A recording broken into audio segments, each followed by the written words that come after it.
Hello, everyone. Welcome. It is that time. It is exactly for me 6 p.m. Pacific Standard Time, Friday. So wherever you're at right now, no matter if it's day or night, if it's Friday or Saturday, set this time into your calendars. This is when I do my live stream. In case you don't know who I am, my name is Ryan of Happy Healthy Vegan.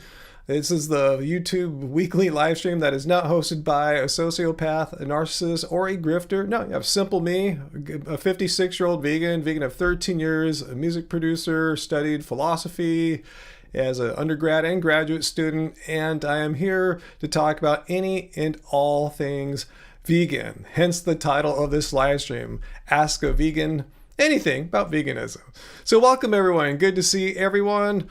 I saw Peter, you have an update for us on Nick and Amy, and I saw your message earlier, and I tried to Google. I didn't see anything from recently, like the past day or two. So yeah, Peter, keep us up. These are the two animal activists, amongst others, who got arrested in Canada, trying to expose the horrid conditions of how turkeys are kept in a turkey factory operation, and in their attempts to expose these horrid inhumane conditions, the ag-gag laws, which they have too in Canada, just like here, you can't show any footage of any animal abuse, no matter how real and legal it may be. If you show it, you yourself are now a criminal, unlike the animal abusers are. So anyway, under the ag-gag laws, I see they are getting the book thrown at them, trying to be made examples of, so other vegan activists don't dare to try to expose what goes on behind these locked doors. So let's see. So he's saying, Peter, for anyone that doesn't know who Nick and Amy are, they are activists in British Columbia, Canada. Pacific Cooper arrested for sitting, let's see, new parent Amy were arrested for sitting peacefully in a big barn. She just posts on her Instagram. She spent the day in jail and was set free on no money bail. Poppy, Mango, I saw that our Streamlabs bot scolded you. Hello, Poppy, sorry about that. I know all caps. Usually all caps are, it's something that trolls use. I'm not calling you one. That's why I have it in place. It's unfortunate that non-trolls sometimes get caught up on that. So just letting you guys know, it works 9 times out of 10, my all caps thing I have set up to not do. But anyway, thanks for keeping us updated on their plight, Peter. It's so ironic and crap that that the people trying to bring to light in a peaceful way, showing footage taken in like slaughterhouse situations and chicken and turkey captivity situations, people just merely showing what goes on there. They themselves become the criminals according to this ag-gag laws. Well, the animal abusers can just keep on doing whatever they want. Animals in their situations have zero rights, zero protections, and God forbid any vegan activist trying to show the world what really goes on behind closed doors, where they don't allow any video footage to ever be taken and smuggled out or anything. You get some smuggled out and you show it to the world, and you are a criminal, even though you're showing what happens in their legal business, just what's going on every day. So it's a really crappy situation for vegan activists. It's just so crappy that there are these ag-gag laws. Like, what other industry exists out there, guys? I'm just trying to rack my brain here. What other industry exists out there that if you show footage of what happens in their place of business, and assuming you're not violating any like intellectual property laws or secrets like that if a competitor got word of, it could be a competitive advantage and they lose money. Just showing what happens in the day-to-day operations of an animal agriculture business. And they're all the same practices. Not like, ooh, these guys treat their animals even more cruelly than we do. Let's use their techniques. It's not like that at all. Just to show what goes on in everyday business is illegal. Like, why? Why is that? If I go and if you can see what I do in everyday business, that's not illegal. But how come certain industries are protected? Like showing how broccoli is farmed. That's not illegal. Why is that? Showing broccoli get harvested, totally cool. But I'm showing how how animals are treated in slaughterhouses, how animals are treated in factory farming.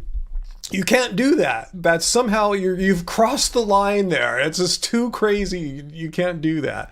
It's like, I think the powers that be, and the only reason why that would happen, and someone can let me know if you can think of another reasonable reason why laws like that exist. But I think the only reason why these exist, well, there's two. There's the lobbying power of these industries. And what are they lobbying for? It's really this. The powers that be know that if more people saw what really happens behind these closed, locked doors, there'd be there'd be a certain percentage of them that would think it through, like, wow, that is effed up, just cruel crap. Why are they treating those animals like that for? I hear about these vegan people. I used to think they're crazy, but now I'm starting to think they make a lot of sense. I see why people are vegan now. It's not for optimal health or to live forever and stuff like that. It's because we see animal cruelty is so rampant. It's just so blatantly evil and horrible and totally, completely unnecessary.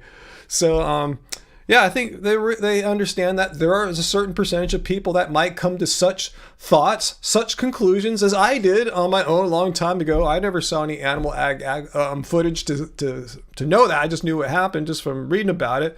But anyway, they're trying to just clamp it down, shut it down, keep it from getting out there. But it even gives me more motivation to not shut up about it. I'm not going to go get myself arrested, obviously. I'm a little too old for that.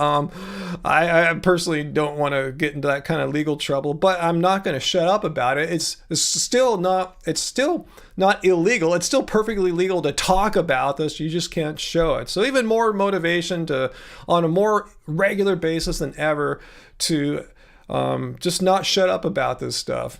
Anyway, guys, now that I've gone off on that, hello everyone, welcome everyone, all our regulars here, all our happy fam, Peter's moderating, and Sweet Potato Sister's even in. Yeah, I thought I saw you say earlier, you're gonna try to stay as long as you can. If you're, you said you might just be listening only, totally cool. Yeah, if anyone's just, participating or experiencing our videos or live streams as a listening only thing, cool. I'm not doing anything all that amazing video wise visually right now. I'm just sitting here in my studio chatting with you guys. It's not like you're missing too much. Yeah, sure, occasionally I'll put up some graphics or images or statistics or what have you, but for the most part I'm just sitting here, and you're not missing anything. So yeah, you could be driving, listening to this on your car stereo, and you're probably not going to miss too much. Oh yeah, thanks Heidi. Yeah, nice shirt. This is something you'll see me wear if you go look at past live streams.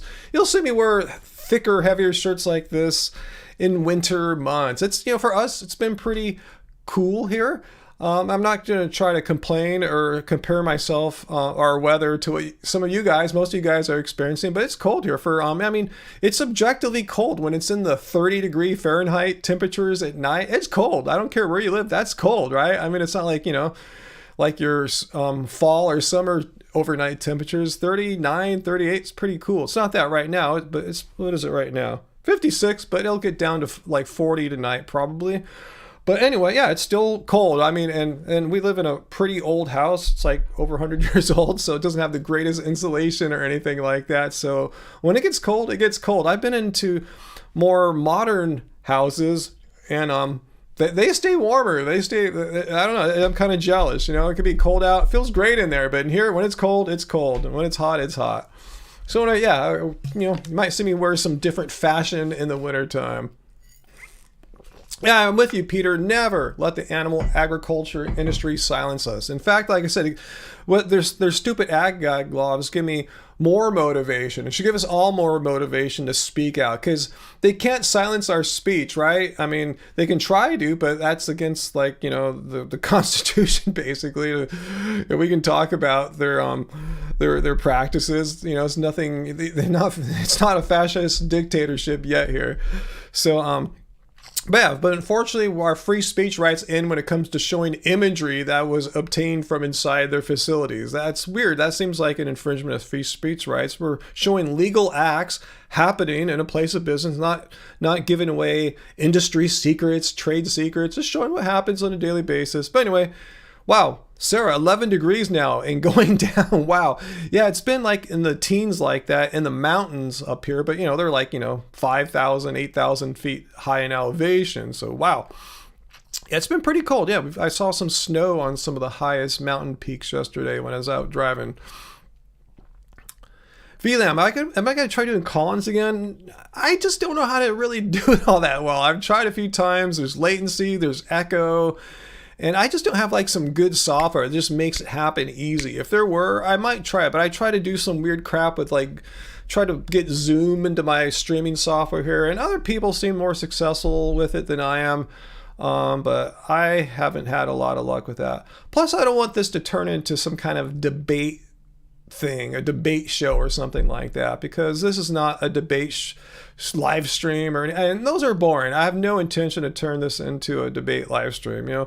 It's the critical thinking live stream. If someone wants to bring us an idea, an example of why veganism sucks or is dangerous or terrible or wrong, we'll look at their proposition and analyze it objectively instead of ridiculing them and making fun of them or something like that. But yeah, anyway, yeah, that's what that's my worry about making this a call-in thing too. It'll just open it up to anyone and everyone who wants to debate. And I'm not here to debate. I'm here to think rationally and not have some kind of like ego battle and whatever.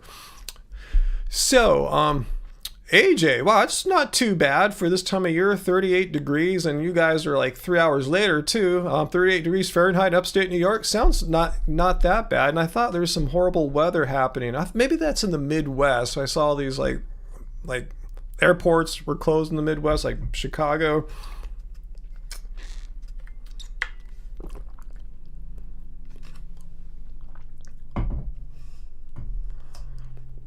Oh, Vegan Zombie streaming now? Oh, well, I'd say hi to him, but he's streaming, so he won't be able to see that hello. Yeah, it is. That does sound warm, AJ. I mean, you'd think it'd be like way colder than that right now in upstate New York in the middle of January. Bill, you might get snow in Eugene tonight. That's pretty rare, right? Because I thought Eugene is not at a high elevation, but it's inland, so you can get cold. But stay warm as much as you can. I'm trying my best here, not having the heater on right now while the electricity is still at a higher price rate. Let's see, what are you doing there, Fu Man? You were binge watching old cable TV prank call videos. Yeah, it's old school trolling there, huh? Before it was even ever called trolling. Okay, I thought it was rare, Bill. Stay warm. Bundle up. That's what we've been doing.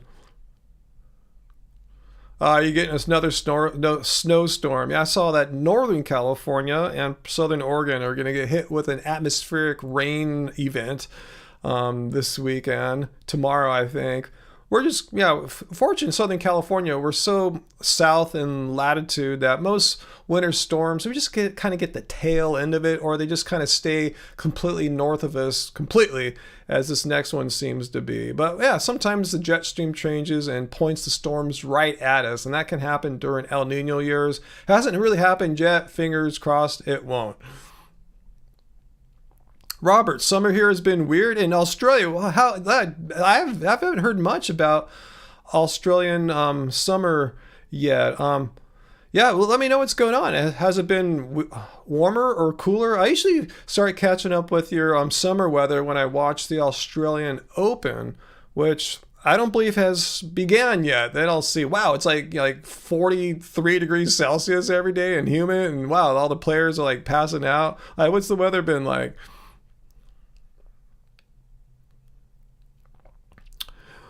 Sarah, you guys got hammered with rain and snow last year. People freaked. Yeah, it was crazy. I mean, we got more rain than like Seattle did. I mean, it was crazy. I mean, seriously, I've lived here pretty much my whole life, and I've never seen a winter like this where it pretty much like rained like almost every day.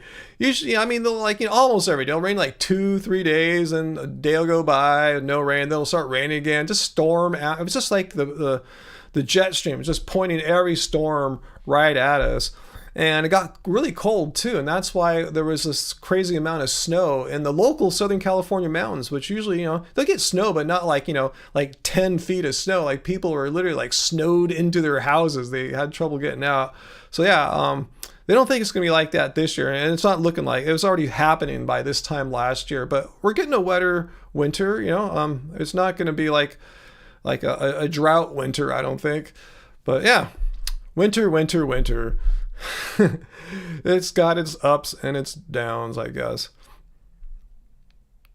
No, Peter, what's this about Joe Rogan, a Hunter interview with director Frost, the Yellowstone, and they were bashing veganism, saying about crop deaths and you kill way more animals. Yeah, it makes so much sense. Yeah, the way to kill fewer animals is to kill animals. Yeah, it makes so much sense, considering animals are fed crops. I don't know if they have this fantasy that all these animals that the masses of people are eating are like free range, roaming on grass. That just doesn't exist. It's just so dumb. Like, what do they think?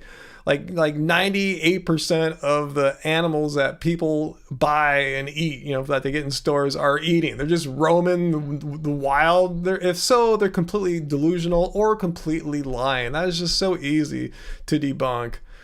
I mean, really, what is their fantasy? What do they think cows are fed? They're just roaming in the factories, like finding like grass in the factories. Yeah, you can link it to me if you want, Peter. That'd be cool. Hey, VLAM. The weather. Okay, so Robert's saying it's been a lot cooler and wetter this summer. Interesting.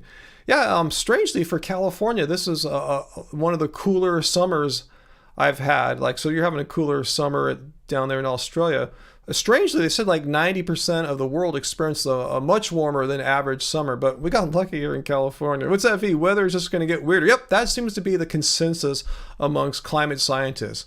Again, that's what I listen to when I want to learn about, a subject properly, instead of looking at like weird conspiracy guys that probably didn't graduate from high school on social media. Yeah, look what the climate experts say. Yeah, they've been saying this for a long time. That's why they're calling it global weirding a while ago.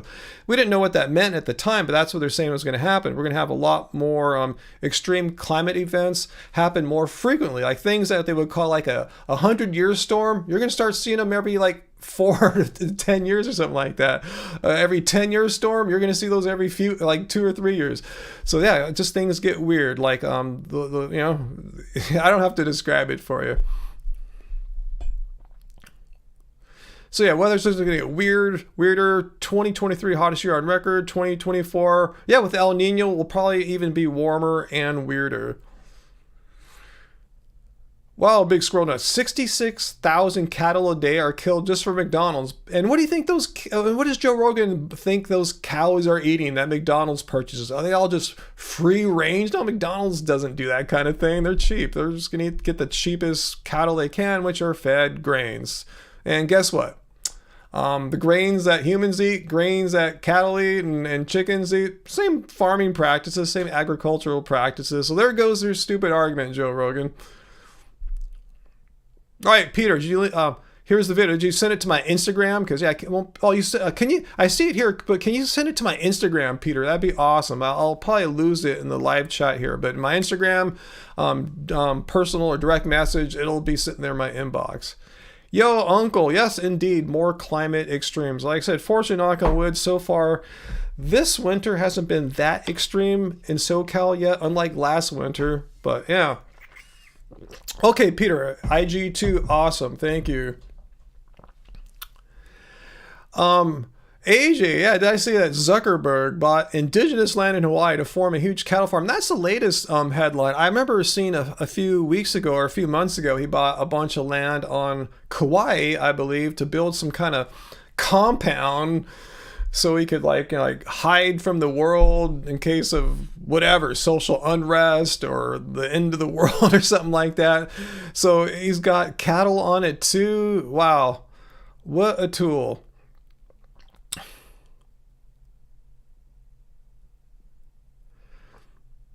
What's that, Metalhead? You aren't too old to be charged with the crime? No, I just don't want to be charged with the crime at my age. I was on a trial, jury, and the guy that was charged 88 years old. I don't want that to be me. I don't want to be some old guy going to jail or something like that. You know, not to say it's better when you're younger, but I'm just too old now. I don't want to go to jail or anything.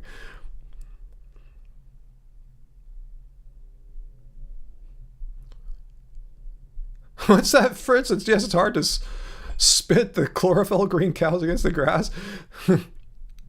Yeah, Robert Bird, what do these honestly, this is an honest question, Robert Bird. What do these meteors like Joe Rogan and his hunter guest that Peter's telling me about here really think that, what do they say, that farm animals are fed? What are they eating? Since, you know, being vegan and vegetarian kills more animals, what are these farm animals eating? Are they eating, like, are they breatharian animals? Are they eating some mysterious lab-grown food made out of something that's not plants or something? Like, what do they really think these factory farm animals are eating? They're not, by being factory farmed animals, by definition, they're not all out in the free range, especially like chickens and stuff like that. It's such a stupid thing to say. It really is. I can't think of any other way to describe it. It's just so stupid and or disingenuous.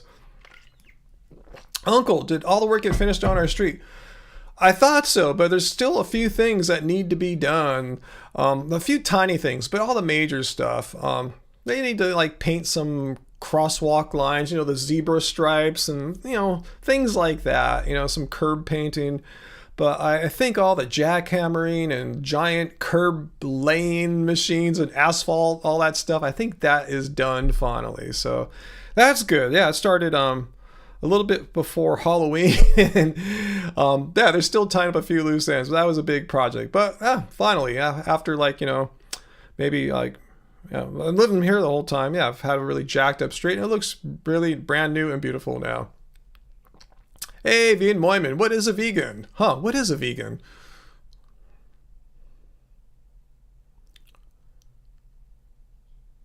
Wow, VLAM, how fascinating. You're watching a documentary earlier on humpback whales showing altruism towards humans and other species. Wow.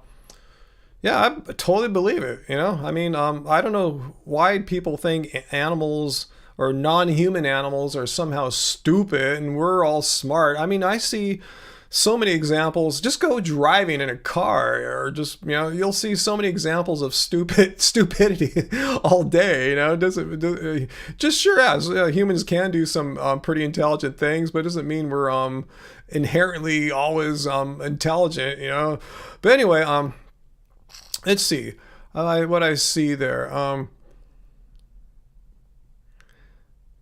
Oh yeah, because they're vegan. Yeah, off the 5 freeway. If anyone who drives the 5 freeway in California, like, you know, like on the way to San Francisco especially, there's that big one after you go past Santa Nella. That's the rest stop that has the Pea Soup Anderson's. Not the one that's closing in near Solvang. But anyway, yeah, it's crazy. Just seeing, like, literally like thousands of cows, you know, just factory farm, and you can smell it. Literally, I'm not exaggerating. You can literally smell it from maybe like 10 miles away, depending on how the wind's blowing, what direction and stuff. But you know you're getting close to that, just not by sight, but by smell. But yeah, vegans though, we're destroying the planet and everything. Yeah, how far away from a broccoli field do you have to be to smell it?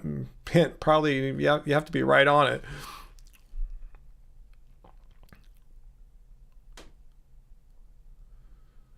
Wow, Peter. Wow, I wouldn't glue my hand to a Starbucks counter, but that does suck how a lot of coffee places make you pay this vegan tax for getting a an ethical dairy choice.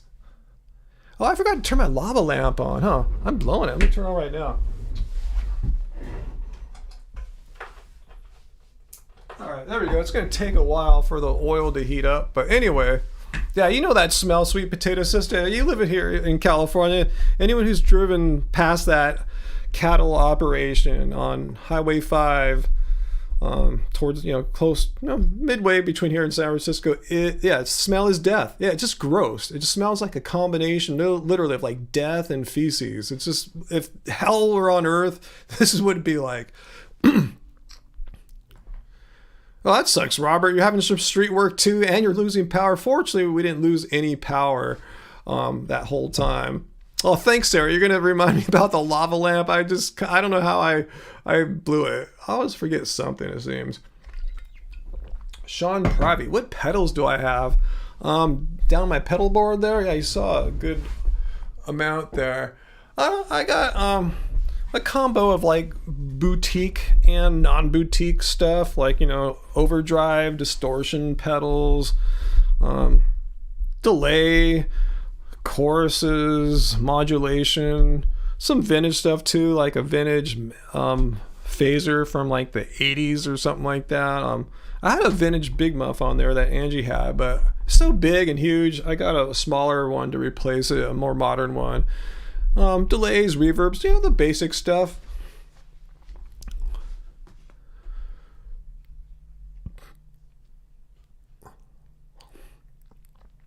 Yeah, lava lamp is a tradition, AJ. You gotta have that. And I want to apologize, guys. I didn't get a video out this week. I wasn't sure. I had, you know, it was a busier than normal week for me. One thing I did this week, which I normally don't do, is I got my X-ray results back, and I went to visit a podiatrist, a foot and ankle specialist, about my foot sprain.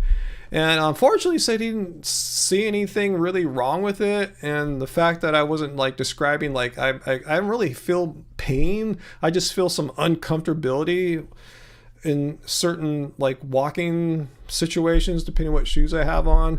So he just said it's just going to take a little more time to heal. But fortunately, yeah, the X-ray didn't reveal anything broken. It did. I think it showed that a chronic past ankle injury, which is like my level 2 ankle sprain from like 20 years ago, and some other minor things, some minor wear and tear from being older and active.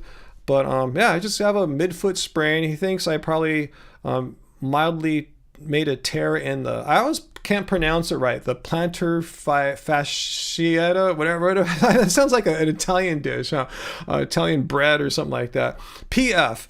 I don't have the itis, the what Uncle has, like from, you know, like a long-term wearing down from like that runners sometimes get, or if you walked a lot like Uncle. I had the kind of injury to the PF that happens really abruptly, like within a second, you know, just like a quick, you know, I put too much force on it in the wrong way. But anyway, so it should get better, and it should be cool. He said I was okay for going to the gym to shoot baskets.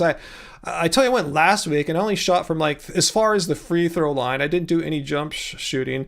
This week on Tuesday, I went to the gym and I was shooting from like further back. I was doing jump shots. I was able to like jog really lightly, something I couldn't even dream of doing last week.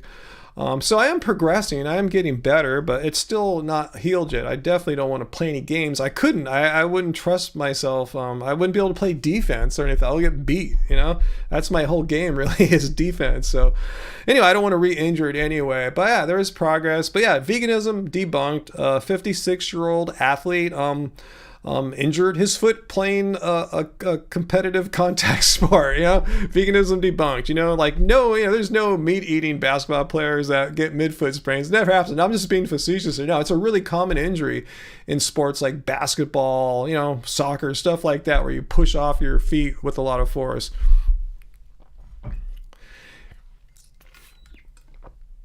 Yeah, I don't think mine was caused by wearing bad shoes, even though I was wearing basketball shoes at the time. It just happens. It's an injury it's just physics. You just somehow, if you're somehow putting the pressure on your foot wrong, it's not being dispersed through the ground or something like that. It's getting dispersed through the foot, and it could do some damage in there. So yeah, it's just a dumb, random kind of injury. So no, I want to apologize. Yeah, I didn't get a video done this week. I also had to spend a day with my mom the other day. We had to do some weird banking thing that needed to be done within a 10-day window. So we had to deal with that. So that took me away. So yeah, so if you have any video ideas for me, please send them my way. Send them to my Instagram. I'll take a look. So I should get a video out next week, hopefully. We'll see. Hopefully no more weird stuff's happening.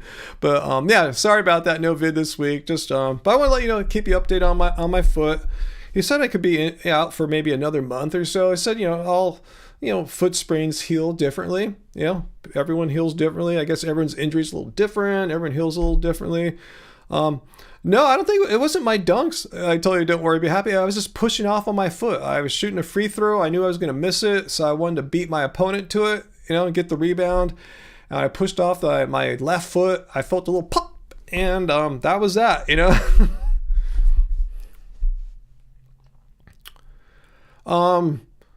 Let's see. Do we have any questions here? Now that I've shared you my woes in life.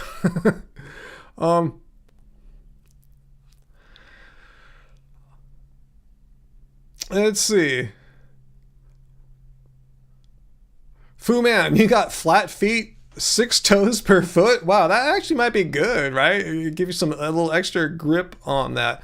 VLAM, I saw you answering Aaron. I saw legality depends on context. Your question is, should selling meat be illegal? Yeah, I tell you, what do you mean by that? Like, what does it mean to be illegal? Like, how would that happen? Would a president or a dictator or a law get passed and say meat is illegal now? And how would it work out? Would if you were caught eating meat or something like that, like a family, they'd put them all in prison or something? Like, I don't understand what you mean, like being illegal. I'm not saying I'm I'm pro meat eating meat, but I also don't want to see like people going to jail or what have you. Like half the population ended up in prison. They couldn't do that. There's not enough prisons to house them, and they shouldn't put families in prison anyway. So I'm just not sure what do you mean by illegal.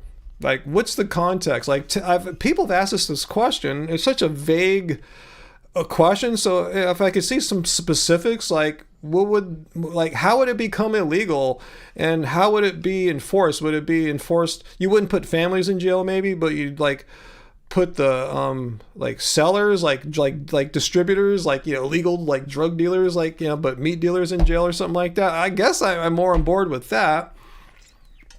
But anyway. Don't worry, be happy. Why are your Warriors so bad? Hey, the Lakers are having a rough year too. It's tough, man. Basketball is a really competitive sport. There's always new, young, athletic players coming up, and older ones. It's tougher for them to always keep their game better than the new guys. So it's a tough sport to dominate. Robert, I'm letting everyone know about my foot because there's way more meat eaters that get midfoot sprains, particularly basketball playing meat eaters. Sarah, your Giants are so bad. Wow, Sean, your Blazers lost by over 60. That is that's a beat down. Yeah, Bill. Yeah, the 3-point shot has changed the entire game for sure. Yeah, it makes it a really tough game to play. I'm glad I don't have to play on the pro level for so many reasons. Like, they're so athletic and quick, and that 3-point line is so far out, so it makes defense even more challenging. So, oh, that was last night. Okay, I didn't hear about that.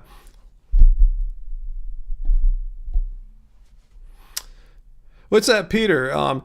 They're talking about illegality, like prohibition, in the alcohol's case. So, hey, it really worked out during prohibition. People didn't make bathtub gins. Yeah, people still weren't abiding by the law. Because the thing is, if meat were made illegal, and I'm not saying that would be a bad thing. I'm just saying how it would play out. I'm trying to take off my vegan heart here and just think about it objectively. 97, 98% of the United States population would be pissed, right? Just like when prohibition got passed here in the 1930s, which prohibited alcohol consumption and sales.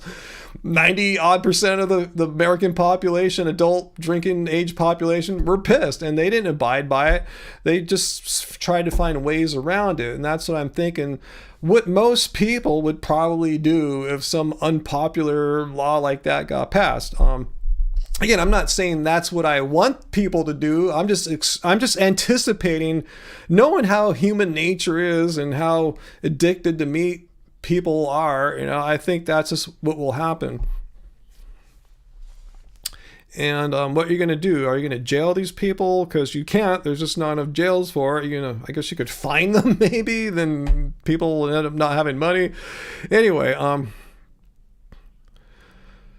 Uncle, yeah, I was hearing about people making some crazy amount of money for getting lucky and draining a half-court shot at halftime during the halftime show. I've been to a few games where I see people shoot those shots. I've seen a few close ones, but yeah, once in a while they go down.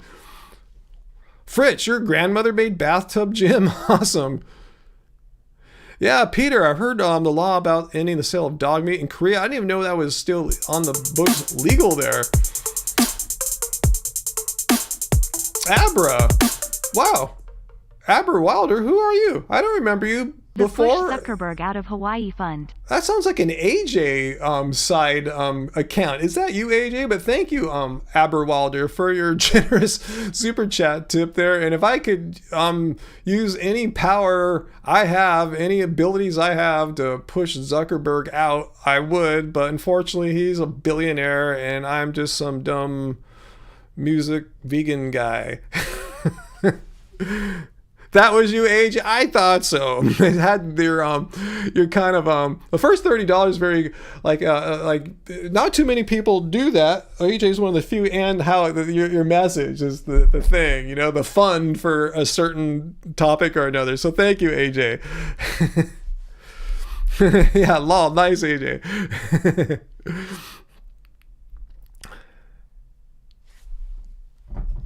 Oh, that's your real name. Oh, wow. Okay, awesome. So Zeppelin has an idea here on if meat were to be made illegal. Zeppelin says you would have to have really convincing meat alternatives before you could ban factory and farming. And I thought I saw someone respond to you. Robert's saying don't really need meat replacements, and you don't, but I'm saying for your average non-vegan person out in the public. Here's the thing though, it's the perception of meat replacements. Like right now there's the multi-million-dollar marketing smear campaign that the meat industry has been doing against lab-grown meats. Not lab-grown meats, I'm sorry, they have, but no, they're focusing on like Beyond Burgers, Impossible Burgers, stuff like that. And their buzzwords they like to use, I'm sorry, I had an itchy back there, are ultra processed. If you hear people saying this vegan stuff's ultra processed, you know that person has been repeating propaganda straight off the pages of the meat industry's playbook on this whole thing. So I'm saying they're gonna, let's say the meat replacement, the vegan meat replacements are like completely there's no difference. You can't tell, you know, there's no way that any person could tell the difference. They're that identical. Then we could argue if that's good or not. Should vegan meat even strive to resemble animal meat? But let's just say for this argument, they could make it just completely indistinguishable. That's the word I'm looking for from the real thing. You're still gonna have people with attitudes that people that just hate vegans, you know, just will hate it on principle, you know. They'll just, without even eating it, they'll say it tastes like crap. It's blah blah blah. They'll just repeat stuff because their egos are so strong and they hate what we stand for. And they think there's some new world order that Bill Gates and other non-right-wing people are trying to push or something like that. No, I'm not trying to make this political. I'm just saying I hear this kind of conspiracy theory rabbit hole thing, you know, it's some kind of left-wing new world order thing. It's not. Just eating animal products has nothing to do with your political belief system or anything like that. It's a stance against animal cruelty. But anyway, my point is there can be so many people that are just going to be against it on principle, and they won't care that it's completely indistinguishable from animal products. So therefore, you're still going to have a resistance, no matter how good the vegan replacements may or may not be.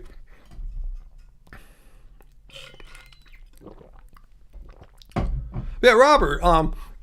Even though vegan meats are not meant to be like health foods, but when you compare the ingredients and compare the ingredients to like say like an animal version of it, yeah, it's got zero cholesterol, zero dietary cholesterol. Usually the saturated fat is lower too. It's not a carcinogen or anything like that. So just on those grounds alone, that there's zero dietary cholesterol and not labeled, and the plants that they're made out of are not classified as carcinogens by any like health organizations, should say a lot right there, just for starters. Because they always say, oh, these vegan meats are so unhealthy. Well, they're not. They weren't intended to be healthy foods, you know. But if you look at the ingredients, there are no more unhealthy than the animal bits. So anyway, I've anything. Yeah, they're trying to debunk the Netflix show about the twins. Whatevs, just about, one particular study. I'm sure, I'm sure a lot of people that, like I said, it could be the world's most perfect study, say. Let's say there's zero flaws in it. Still, people are going to be outraged because it goes against their belief systems, and they're just going to be outraged anyway, no matter how perfect the study was. I'm not saying it was, but I'm just saying, even if you have a perfect vegan meat replacement, people will be outraged because they're just precious snowflakes that can't stand an alternative way that makes them question their belief systems.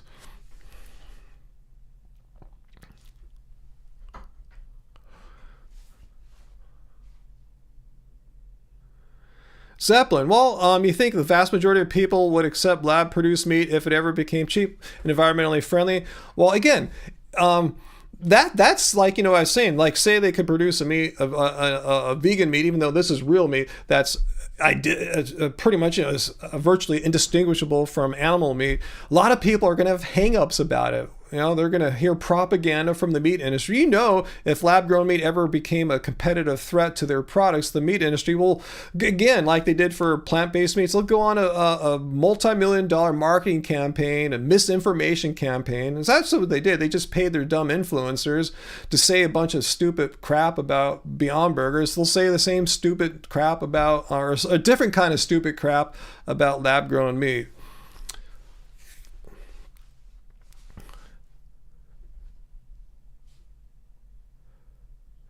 Yeah, they'll call it Frankenmeat. That's what Angie just texted me right now. They'll call it Frankenmeat just to poison people's minds.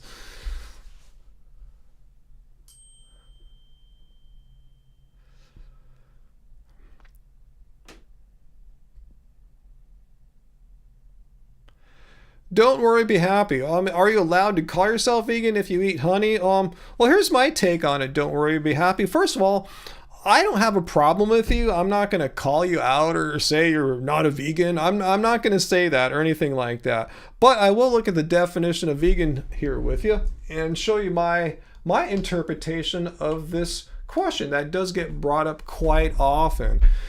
Veganism. Just looking at the definition of veganism here. So let's grab a drink. Get your water, get your alcohol, get your tea, get your plant-based milk. Whatever you want, whatever floats your boat on a Friday night. I'm having water.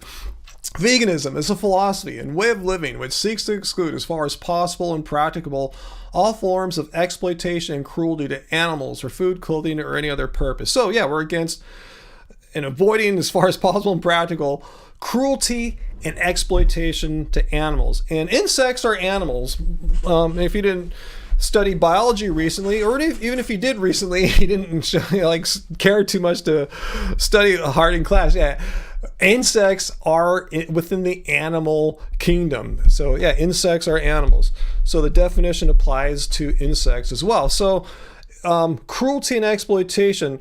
Okay, one can debate if there's cruelty to bees and beekeeping and all that. I'm not going to get into that, but the definition of exploitation, let's look at that. Definition, exploitation.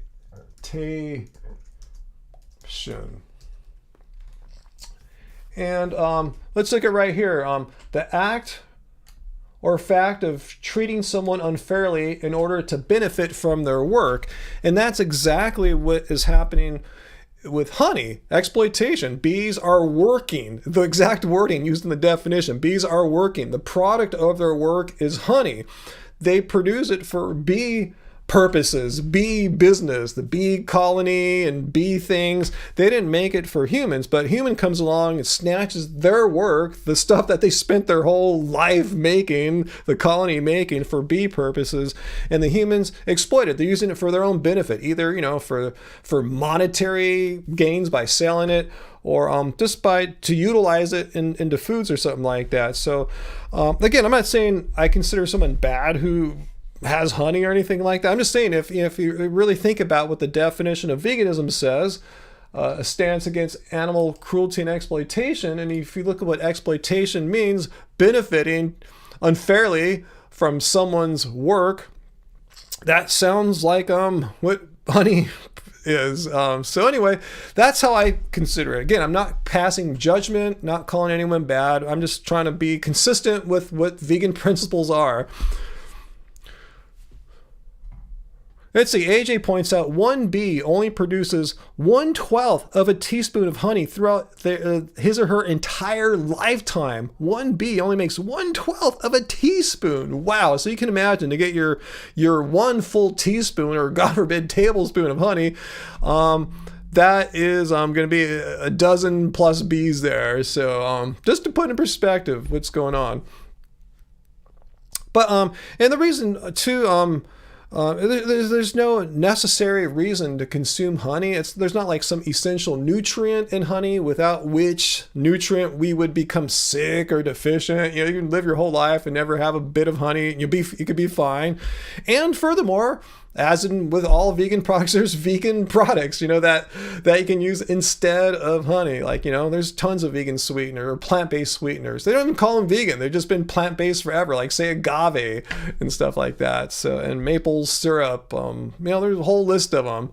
So yeah, I see no need to bother the bees and take their work away from them. Yeah, VLAN. We just can simply eat something else. Exactly. What's that, Ellie Brand? It's not difficult to avoid honey. It's not like accidental insect death. Yeah, you don't have. It's really easy to avoid honey. Yeah, Sarah sweetens with date powder. Yeah, I know there's date sweeteners. Yeah. Yep, Fritz, there are plenty of plant-based sugary syrups. You don't sweeten much, sir, but you're talking about baking. Yeah, whatever your sweetening needs are, you can use some kind of plant thingy. A plant thingy, that's what they're called, a plant thingy. Wait, Carl, I haven't read. I know there's a lot of interesting stuff about bees. It's super fascinating. You read there are too many bees being raised. They threaten the survival of other varieties of bees that live in the wild. That would make sense if they're competing for resources to survive. Yeah, the ones that are being bred into existence are going to have a competitive advantage. That there's so many of them that they'll monopolize the resources that other insects and other bees would be using otherwise, because those resources are being taken away by the bred into existence bees.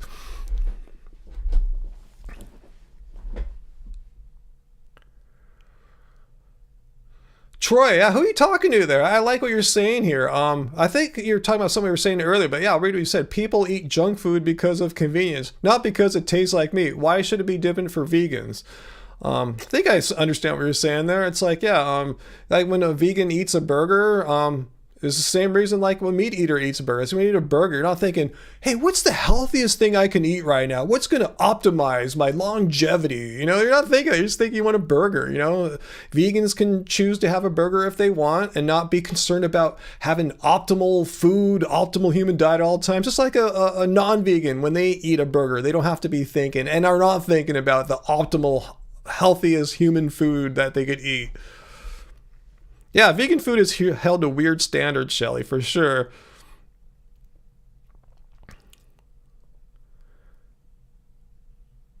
Jesse, being Canadian, I'm all about maple syrup. I put that shit on everything. Okay, so don't worry, be happy. So here's the way you deal with honey. Again, I said I'm not passing judgment on you or anything, but I want to make sure your point is out there and clarified for everyone. So you're saying you don't go out of your way to buy honey, great. But if it's in a product or dish, you don't avoid it. Okay, I see what you're doing there. Yeah, that's your call there. I'm not going to say anything about that. I'm just letting you get your point out there.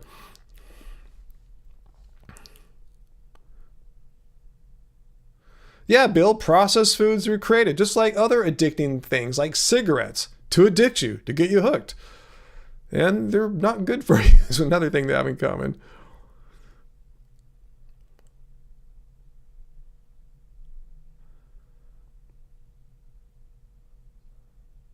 Oh, what do you use, Shelly? Brown rice syrup is a good honey substitute too. Yeah, they said there's so many different plant sweeteners you can use. So I find no reason to bug the bees. But I see what Don't Worry Be Happy is saying. He or she is saying, yeah, when they're out and about and they want to get something to eat, and if they see there's honey in it, they'll go, I'm still going to get it. But yeah, I see what they're saying. They're not actively like buying honey.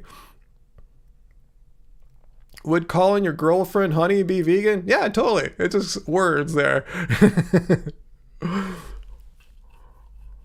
Bro science? What did I miss there? Fu Manpu? Let me see if I could find some bro science here.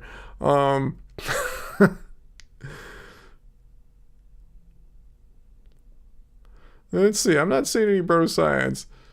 What's V been enjoying? Pure cane sugar. Yeah, there you go. Old school pure cane sugar from Hawaii or other tropical areas. I'm sure there's tons of tropical areas closer to V than Hawaii that produce sugar. Fritz uses agave syrup. Oh, Rice Krispie bars, Shelly. That sounds good. Alicia Silverstone recipe. See, not everything that vegans eat has to be 100% like pure and gonna be the most optimal food. You're gonna live forever eating it, but it doesn't sound that unhealthy for you. On the other hand,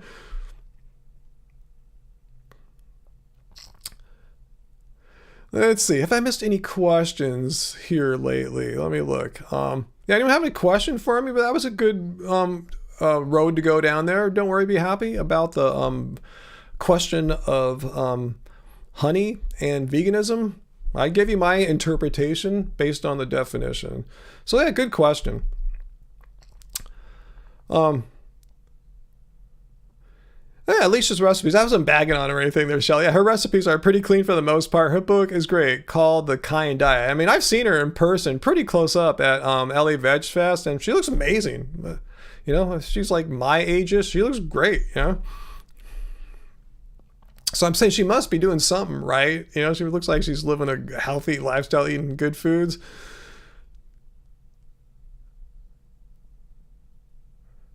Well, Bill, almost 20 years ago, you wrote a raw vegan cookbook. Wow, awesome.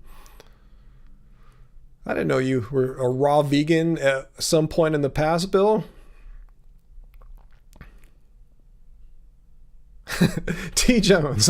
No, don't look at me as some kind of economic influencer or anything like that. How do I feel about the economic outlook for this year? What should we be invested in?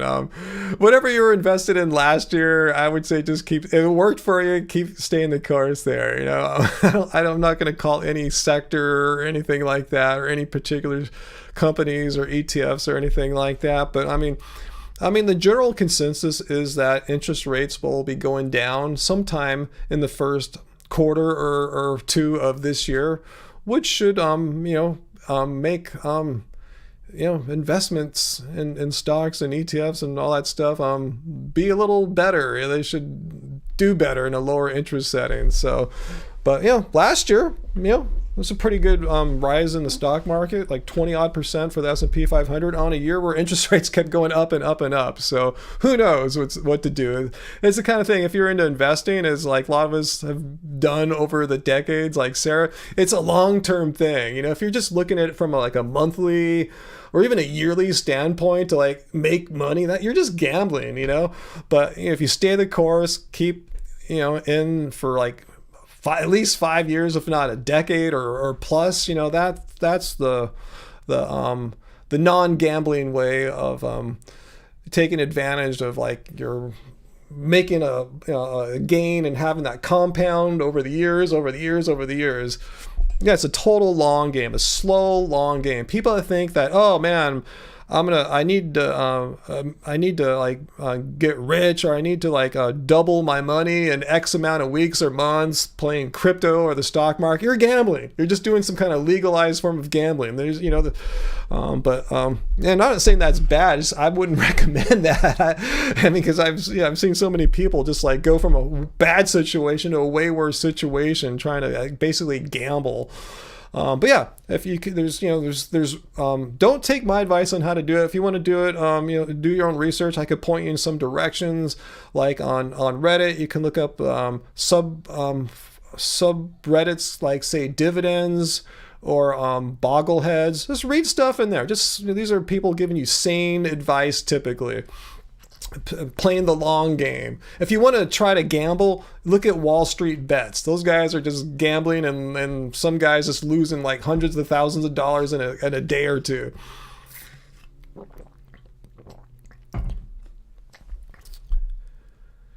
Yeah, bonds can be good too, AJ, especially with higher interest rates. But anyway, I don't think too many people come here for my financial advice or anything like that.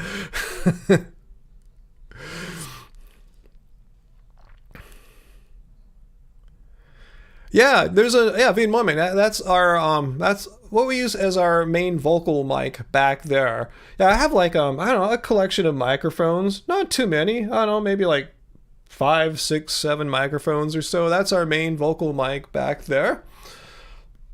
And this is like our secondary vocal mic right here that I use often, or primarily for what we're doing here, all my YouTube videos. This used to be our main vocal mic about like in 2000 for our albums that we made around 2007 or 2009. Then we got that one like 2010 or 11, and that's been our main vocal mic ever since then. Yeah, AMC stock. That's the kind of thing that you'd see on Wall Street Bet subreddit. Yeah, that's the kind of thing where, the stock's not looking that good. Is it undervalued? Will it go up? Kind of thing. But again, if I don't try to buy like meme things like that. I just try to get like, solid investments that are gonna like appreciate over time. Yeah, they might fluctuate, and they do fluctuate every second, every minute of the market day, and they go up and down. But over a year's time, over 5 years' time, that's where you see the power of compounding kick in. Vegan investment channel here. Yeah, don't worry, be happy. Yeah, you're right. Oracle of Omaha, Warren Buffett. Yeah, the S&P 500 will beat pretty much all the experts in the long run. Yeah, like only like 5% of like people who S&P 500 is like an index of like the 500 largest companies in the United States, and that's what the S&P 500 is. So he's saying, yeah, it's true. If you just invest in the S&P 500, there's a bunch of index funds and ETFs you can get that just pretty much buy you the S&P 500. You're going to beat like 95 or 98% of all other funds and ETFs out there. That's like the base. That's the standard that people try to beat, and most like high paid like rock star stock picking dudes that manage billions of dollars can't beat the market. So yeah, it's a good goal. If you guys are young right now, grab as much money as you can, throw it in an S&P 500 index fund, and come back in 10, 20, 30 years. Maybe put a little bit in each month if you can, and you'll be happy that you listened to my advice right now. What's that? LSL? You spent close or invested or put $1,000 of Bitcoin in 2016. That's an early time to get in. So yeah, you got in way before it became mainstream and most people lost. And that same amount would have been like 60,000 a few years later. Yeah, $1,000 in Bitcoin in 2016 is gambling, but that was a good gamble in retrospect. But yeah, that's a good point, Vian Moyman. Yeah, there are many years I didn't put a penny into stocks or anything. I just let it grow. I had put money in the past, but yeah, I didn't put anything in for many years, which I regret now. I wish I just put a little bit in. But yeah, it's hard when you're just trying to make it just make it. Just make your ends meet every month.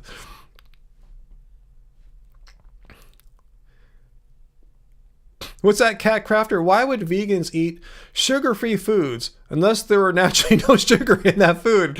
Exactly. Why would we eat sugar-free foods? That's what carbohydrates are. They're sugars, and they're in pretty much every food we eat. Why would vegans want to eat sugar-free food? Let's see. Samuel asks, has anyone mentioned the vegan logic video already? No. Tell us. What are you referring to there, Sam?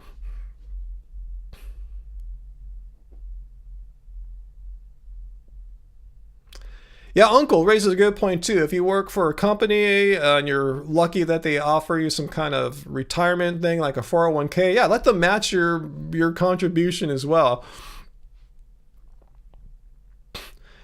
Yeah, don't worry, be happy. That's a good point. Yeah, I don't want to spend too much time on finance, but yeah, I always try to remember. That's why I don't want to make any predictions. Is that past performance will never guarantee what's going to happen in the future. So, like, say Apple stock or Microsoft and Ryzen and like went up 1,000% in the past 5 years. Doesn't mean it's going to keep doing that for the next 5 years.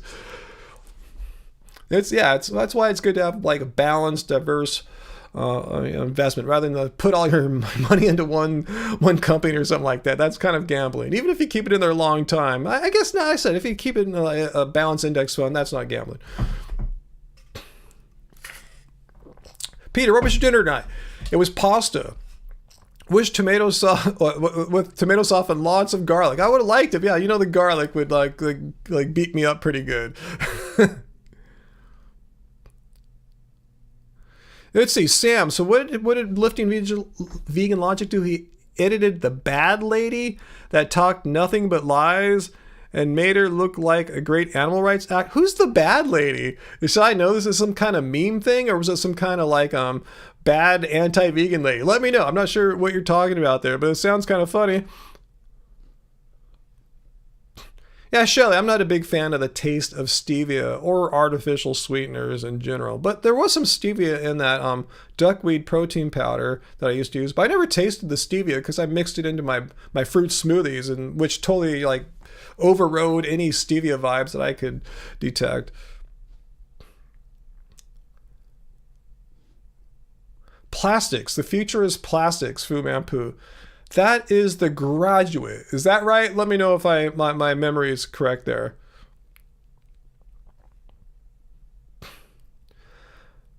Okay, Samuel, you're talking about the lady from the Oxford Union that criticized vegans? I didn't see that, really. Wow, what video am I missing? Anyone want to send me a link to the bad lady from the Oxford Union that criticized veganism? I want to see that. That sounds interesting. Why is someone from the Oxford Union criticizing veganism for? Like, what have we done that's so bad or something?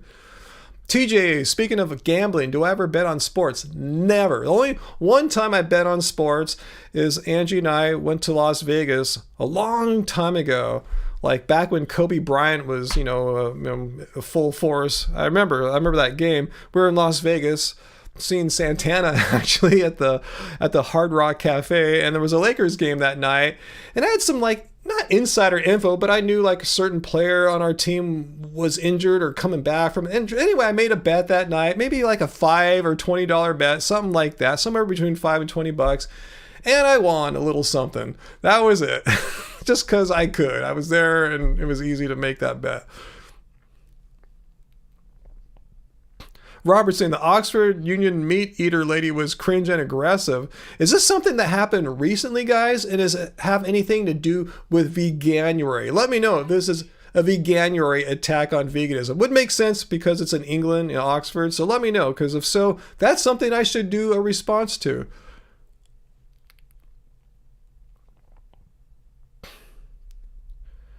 V and I'm pretty sure LVL is a welfarist, though. What do you mean by a welfarist?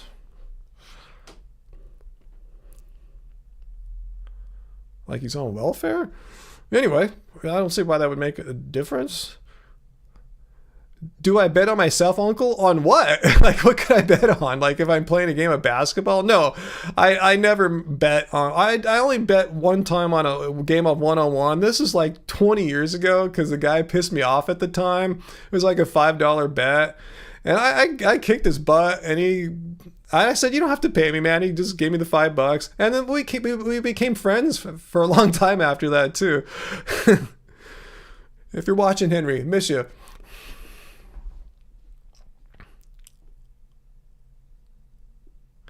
Vegan Metalhead, no, I don't buy lottery tickets. I may have bought maybe a few over the course of my life, but I don't buy lottery tickets. Did they think you were being like that white man can't jump? Oh, like white men can't jump. Maybe that's what they're thinking. No. I just enjoy basketball and playing one-on-one for the sheer competitive love of basketball. Mine would be old vegans can't jump, huh? And I can't jump right now because of my foot situation. But no, I just love one-on-one because I just like to be able to compete at the level that I can play when my foot's not injured and when I have good conditioning, which I'll get back once, my foot's good again. But I like to just be able to play guys who are like half my age or more and beat them, guys that know how to play. And I just think it's amazing. I just keep asking myself silently, like, how much longer can I keep this up? How old am I going to be when I can't do this anymore? When I can't defend people anymore? When I can't score over guys, that are half my age? So I just want to keep doing that. To me, that's the win. Winning $5 or $10, whatever, it doesn't do it for me. Just knowing I could compete and beat most of the people I play. That's, that's my motivation to keep going. And my motivation to get my foot healthy so I can get back out there. Yeah, good advice, Shelly. If you love going to the casino, that's cool, but you should only lose as much as you can afford to lose. Like I've done this before. When I go on a gambling vacation or whatever, like to Nevada. Here, I'm gonna $40 or $100, whatever it is. That's it. No more. No visiting the ATM to dig out of a loss. The casino will just beat you in the long run. So yeah, just if you want to go and consider it as entertainment, like $40. That's what you spend to go to a movie, right? Just consider that's your entertainment. Your gambling is fun. You're sitting there, try to make it fun. I see a lot of people when they're gambling, they look depressed, but I try to have fun and joke and laugh and stuff like that. And sometimes people get annoyed, but I don't care. Anyway, Vegan Metalhead, thanks for your super chat tip there. Speaking of lottery tickets, you once won $500 on a scratch-off ticket. Hopefully you didn't spend more than 500 since then, but awesome. Yeah, you hear about that. People making, some wins off their lotto stuff. AJ, very true, Fritz. What did Fritz say? We humans can sure twist language. Nothing humane about killing animals. Yeah, I agree. Where did that come from? But yeah, I agree with you 100% there, Fritz. Yeah, Uncle. Yeah, vegetables can't jump either. Yeah, Bill. Yeah, I'm not saying I'm like special or anything, but yeah, you can watch older pros. Yeah, playing 3-on-3. That's what I like. I like half-court basketball. I really don't like running up and down the court and stuff. I'd rather just stick in the half court and use all my energy to grind on defense. But yeah, old pros in the 3-on-3 league. Yeah, these guys can still hoop. And yeah, I mean, yeah, if you were a pro at one point, if these guys were pros and they're like my age, they're going to be better than me, obviously, as long as they stay fit and quick and stuff like that. But yeah, I don't have any like pro or even college experience. And if I can keep doing it and beating guys half my age, yeah, these pros should be able to keep doing it too. But I was never a pro to begin with, let alone even a college player. Sarah, you're not casino material. Me either. Us either. Me and yeah, same with Heidi. Me and Angie just kind of laugh. We're just not into it. But yeah, that last time we went to Las Vegas, we made a video for you guys, and you guys saw me. I played I went to a certain casino so I could play nickel video poker, because you get the biggest payoff when you put like the full amount, like 5 coins in. If you look at the payoff schedules, you want to put in 5 coins rather than 1. I can't afford 5 quarters. That's $1.25 every time you play, and you're playing like 2 or 3 hands a minute. That's a lot of money if you're there like more than 5 minutes. So I found the nickel slots. I can handle 25 cents every 30 seconds, a little better. But I ended up winning like $30, $40 on one jackpot or something like that. I got like a full house or some really nice hand. But anyway, we know it's kind of fun and cheesy. We know it, we're not into it. It's not like a thing we're into. I bet next time I go to Las Vegas, I probably won't even gamble. If I did again, I'd have like maybe $30 that I dedicate to it, if even that, yeah, not my thing. Yeah, sometimes, Sarah, you have to go to casinos to see concerts. Indian casinos, typically. We've seen a few shows at Indian casinos out here in California. Yeah, vegans can't jump. No, vegans can jump. I dunked when I was able to jump. I can't jump right now. At least I shouldn't. My doctor said to take it easy.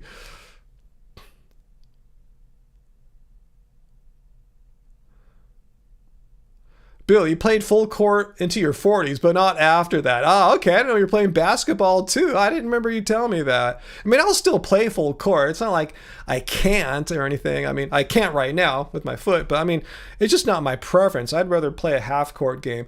Or, I don't mind playing full court when it's 4-on-4. I don't like it when there's 10 people on the court. Just the more people, the more brains, the more typically chaotic and disorganized a full court game can be. So I really like when there's fewer people on the court. That's why I like half court, 2-on-2, 3-on-3, or my favorite 1-on-1. But yeah, a 4-on-4 full court game can be quite fun. You played from 8 years old. Wow, Bill, awesome. Yeah, I started when I was young too, but yeah, never really organized, just played.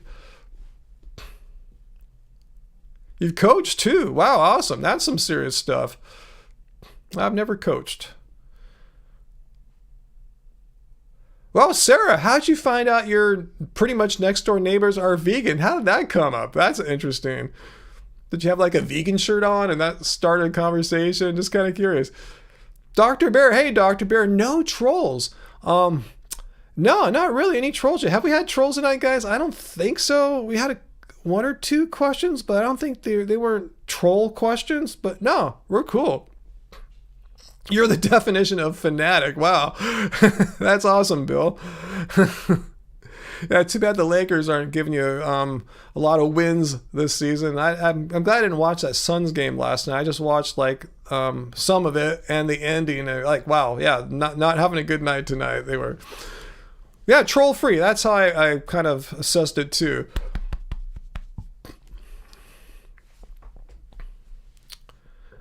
Yeah, Vian Wyman, yeah, you're with me too. Yeah, 3-on-3 is perfect. On a 3-on-3 half-court game of basketball, you can do everything. You can pass, you can, set your teammates up, all the stuff you can do with a 5-on-5 game. You can do it better because there's only 3 of you guys. It's easy, more sharing of the ball.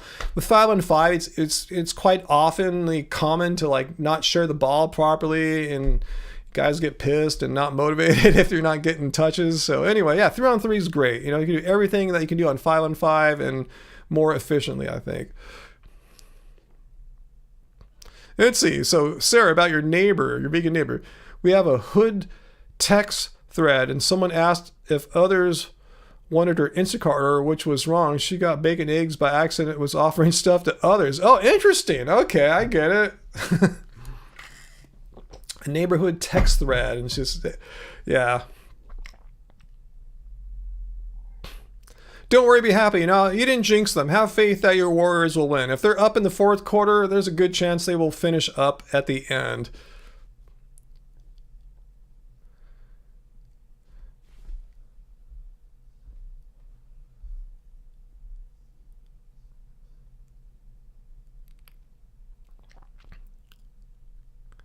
Dr. Barry said your winter term started. Your school administrators began by falsely claiming that professors are violating the HIPAA if we ask for or even receive a doctor's note.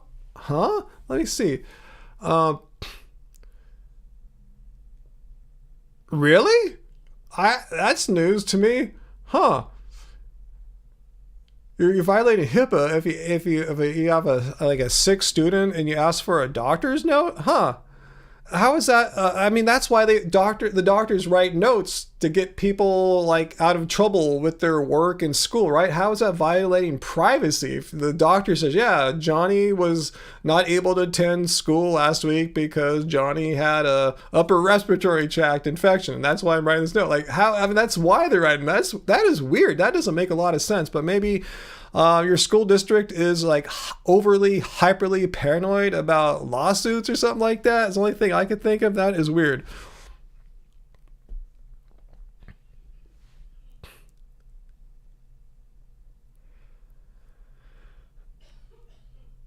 Anyway, huh.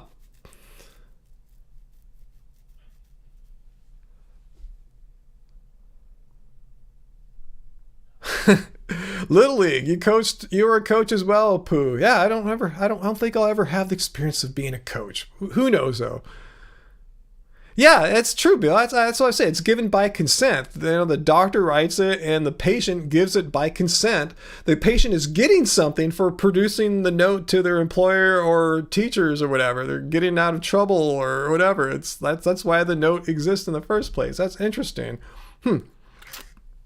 Weird. You have a weird school district there, Dr. Bear.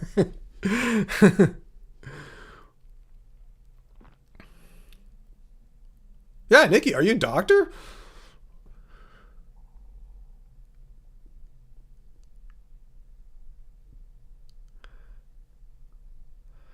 Yeah, maybe Travis. I mean, I could probably coach a team. It might not be the most orthodox coaching style. I would, focus on the things I want to focus on, defense first, and having the ball move around a lot. But that's fundamental stuff. Yeah, I could probably coach a team if I had to. It'd be fun. I'd be down. If anyone knows anyone that needs a basketball coach in Southern California, let me know. I'll consider it. Are there good vegan edibles in Cali? Like we're talking like cannabis edibles? Yeah, totally. Yeah, you can go to pretty much any dispensary here and get a cannabis edible for sure. Wow, you had pneumonia when you were a freshman? Wow, that's rough. Wow.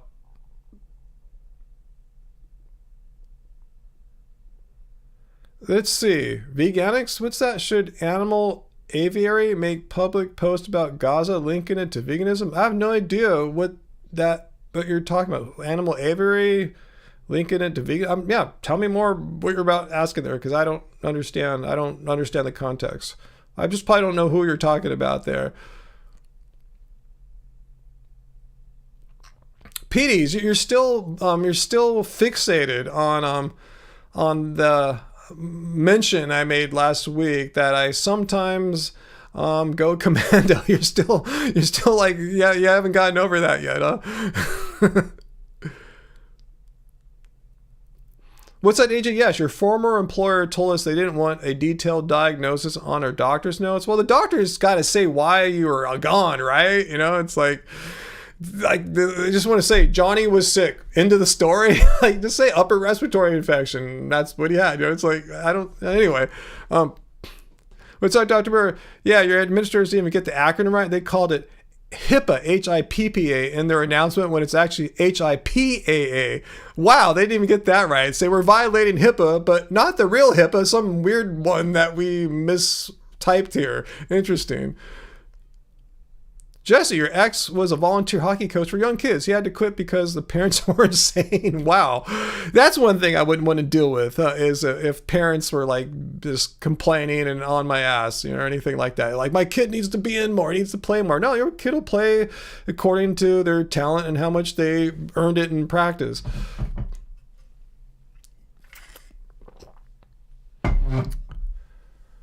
Veganics, you're referring to Joey Carbstrong post? I'm not aware of Joey Carbstrong's post. Maybe someone told me about it recently. I don't know. Anyway, let's not make this all political or anything like that or anything. Robert, edibles. No, weed edibles are crazy. I don't recommend them one bit, man. You might not know how much you're eating and you can have regrets.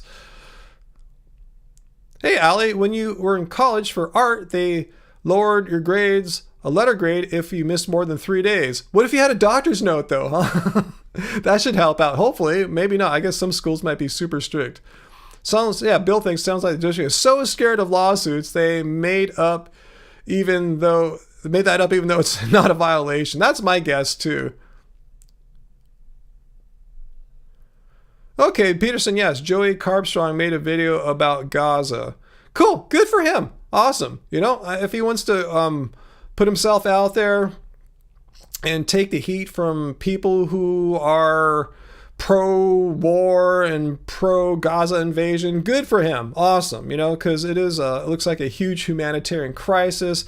I've seen that some international governments have spoken up to the United Nations and say, hey, what's going on there is genocide or wrong and should be stopped, all that, So if any vegan activist wants to speak up about that, I'm totally cool with that. I just don't want to throw myself into that hot mess of hate that I'm sure I would get.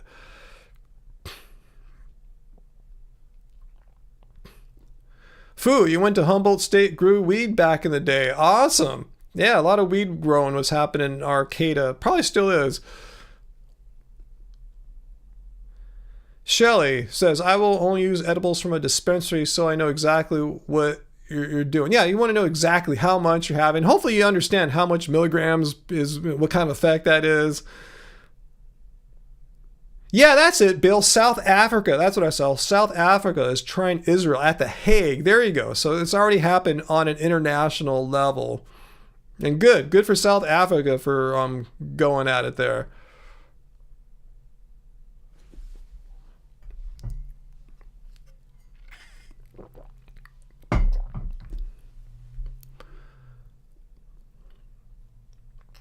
Travis, you spent a bit of time on college campuses, but never went to college. Interesting. Went to some classes for free, but I hear that doesn't count. I mean, Steve Jobs did that. I mean, he went to Reed College in Oregon, but he said some of his most profound, influential classes are ones he just dropped in. They just let him sit there. He was able to learn about things like typography and calligraphy and stuff like that, which made him, better prepared to like make an operating system to make it look nice and stuff. So yeah, there's nothing wrong with sitting on a class as long as you don't care about not getting the credit part. If you just want to learn something, that's totally cool.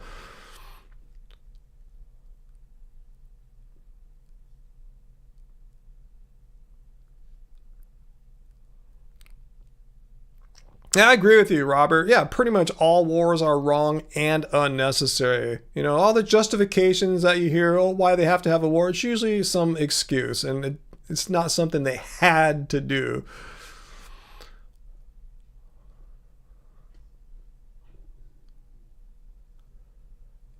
Let's see.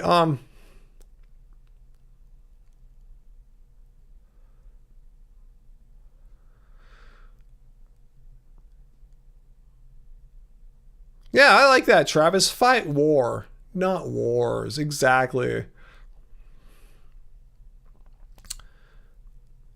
Let's see. Any questions? Let's move on to the next vibe, the next segment here. Let's see. We could talk about school and stuff. Sarah started at a junior college and then moved on to university. And that's a great idea, Sarah, particularly right now when universities are just super expensive, super, super expensive compared to our day, in the 90s and 80s. So that's a great idea, guys. If you're younger and want to save some money, start off at a junior college, which are actually, I was looking, I thought I'd take a couple courses for the hell of it. I go, wow, I'm gonna have to spend a few $100 just to get registered and everything. That's expensive, So anyway, yeah, junior colleges are, still in comparison, a pretty good deal, pretty good bargain for your education. So yeah, do a couple years there, save yourself $10,000 and then transfer to university after that. That's, you'll still get the same degree as someone who went to university for 4 or 5 years. There's not gonna be a little asterisk next to your degree or anything like that. So yeah, it's one way to save some money. And you could probably live at home still. Most people do when they go to junior college.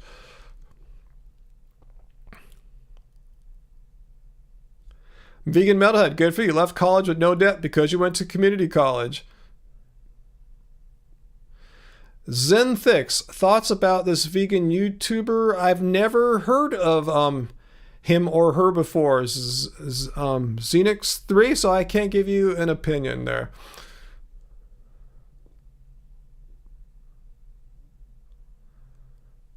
Favorite vegan fast food? Panda Express, and here on the West Coast, Del Taco versus Taco Bell, which is one of Nikki's favorites I see, and Fu Man's as well. Yeah, I don't think you guys have Del Taco outside of California.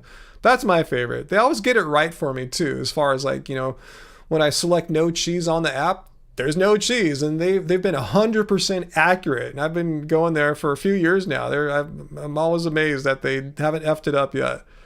Yeah, Dr. Bear thinks too. Yeah, community colleges are a great deal. They're way cheaper and with smaller class sizes typically too. And you're taught by an actual professor rather than a grad student doing it for credits. And all that, they get paid too. But I know what you're saying. Someone who actually has graduated, with advanced degree in teaching rather than a grad student who has probably limited experience teaching.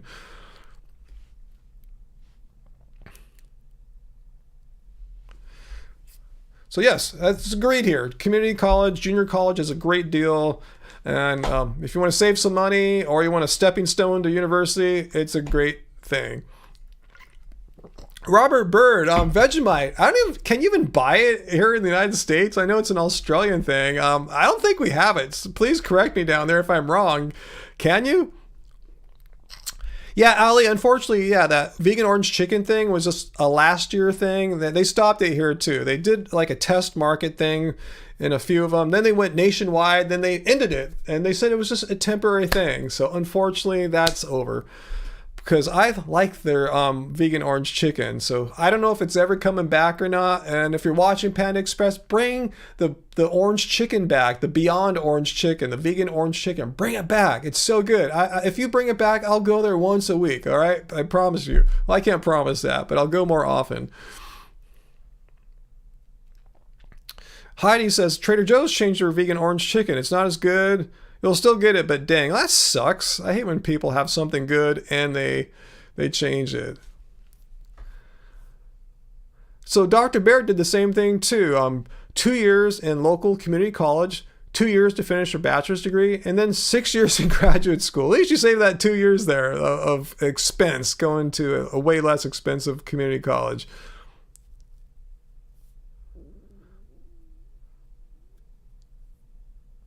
Yes, everyone agrees. Bring back the vegan orange chicken. What's that, Sarah? A local vegan food truck. Wow, you have a vegan food truck there? That's awesome. Called Toasty. Makes a vegan crunch wrap. Oh, that sounds good right now. A crunch wrap. You guys are making me hungry. And I had the Tuscan kale pilaf about an hour or so before this live stream. I'm feeling hungry again, though. You can buy Vegemite at Walmart or Amazon. Okay, I never thought about that. I never thought to look it up on Amazon.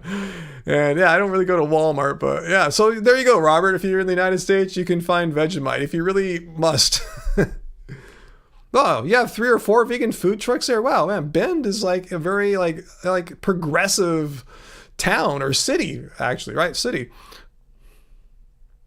Wow, you got one too there? Makes things with jackfruit. Awesome.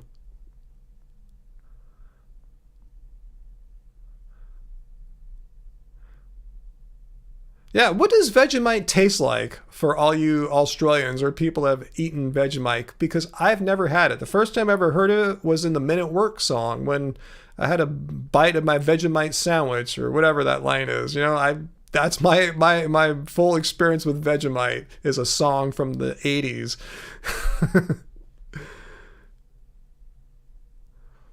Yep, Allie did the same thing. Community college and then university after that. Saved a lot doing it that way. Wow, it tastes like miso, Van Moyman? Interesting. Bob's tried it. Well, how have you guys all tried Vegemite for? How? I mean, I've never had it before. I would try it too, AJ. I have nothing against it. I just never had any motivation to like, hey, I'm going to go buy some Vegemite. You know, I've just never looked for it, you know?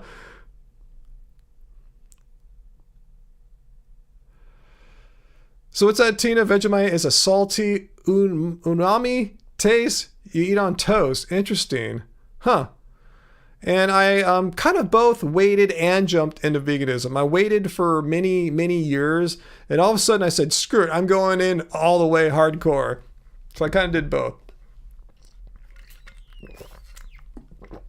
All right, a lot of you guys know way more about Vegemite than I did, so interesting. All right, I'll look for it. I'm not going to say I'm going to like, order off Amazon anytime soon, but I'll keep my eyes open for it. It's very salty. Okay. Huh. Well, yeah, I don't think, like, you know, I don't want to eat something that's too salty all that often. You know, it's not that great to have on the reg. But I saw today, I was looking at, on Reddit, my new favorite social media app for me, a map of the world with the average lifespans. And I saw Australia's up there. It's like one of the highest ones, like 83 years old is like an average lifespan in Australia compared to like 76 here in the United States. We suck. We're doing things wrong. Like you see all of Europe, they're like way in the 80s. At least most of Central and Western Europe. Starts getting lower in Eastern Europe. And yeah, but you look at the United States, we're like way down there. But I saw Australia is one of the highest ones. Japan's up there too. They were like 82 or something like that. Spain, 83. So yeah, even with all that Vegemite, Australians are still doing fine.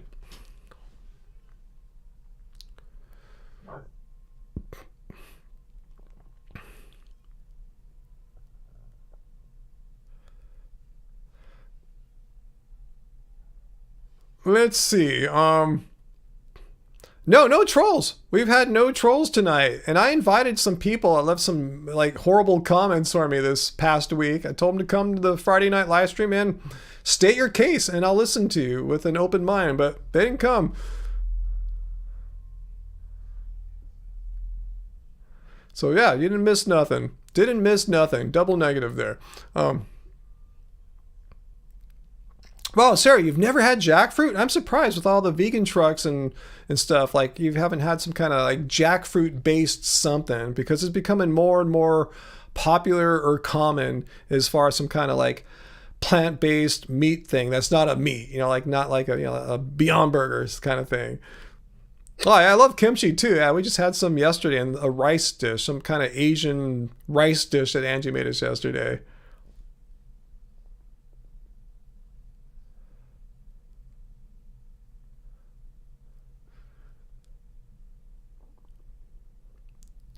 Uncle, is jackfruit in the can good? I don't know if you ask Angie that one. I don't know if canned jackfruit has been flavored or spiced or whatever it is to make it taste like it often does. But yeah, if anyone has any tips on jackfruit.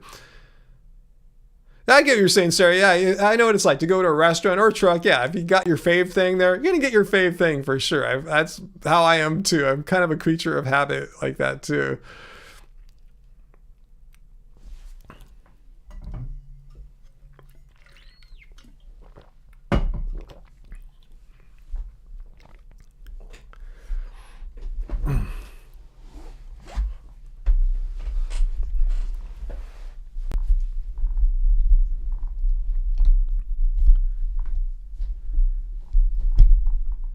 Yeah, if you haven't tried jackfruit, guys, like Robert, Sarah, just give it a shot someday. I mean, as a vegan, you should try it. It's a common, like, meaty, like, thing that's out there. Or just eat jackfruit as a fruit too. I first encountered jackfruit as a fruit. Then I later saw, wow, people are using that to make some kind of vegan meat. Blew my mind how they could turn a fruit into like a meat thing, but it works. I don't know how it works, but it does. Yeah, ripe jackfruit. You got that, Bob. Yeah, ripe jackfruit is tasty. Kind of a mess to cut and everything, and it gets all over your hand, really sticky and smelly, but yeah, it tastes great. And I'm not sure, Robert, all the ways that jackfruit comes. Yeah, I'm not an expert on that.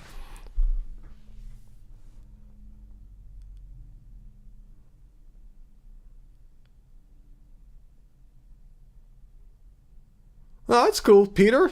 A new vegan food truck not too far from you. See, veganism isn't dying or anything, as a lot of people like to say. You ever hear this? Like, people say, well, veganism's on the decline. Yeah, X and Y vegan restaurants closed in the past year. Like, how many non-vegan restaurants have closed too? It's been a pretty tough environment. Like, COVID and then inflation. It's been tough for restaurant owners, bar owners. Yeah, a lot of them have closed. It's not a vegan thing. It's just an economic thing. But yeah, some vegan restaurants closed. Oh my God, veganism is dead or gone or something like that. Nope. No one ever says, oh, a meat restaurant closed or a non-vegan restaurant closed. Oh, meat eating's on the way out. It's just, I hate when people throw that lame argument out.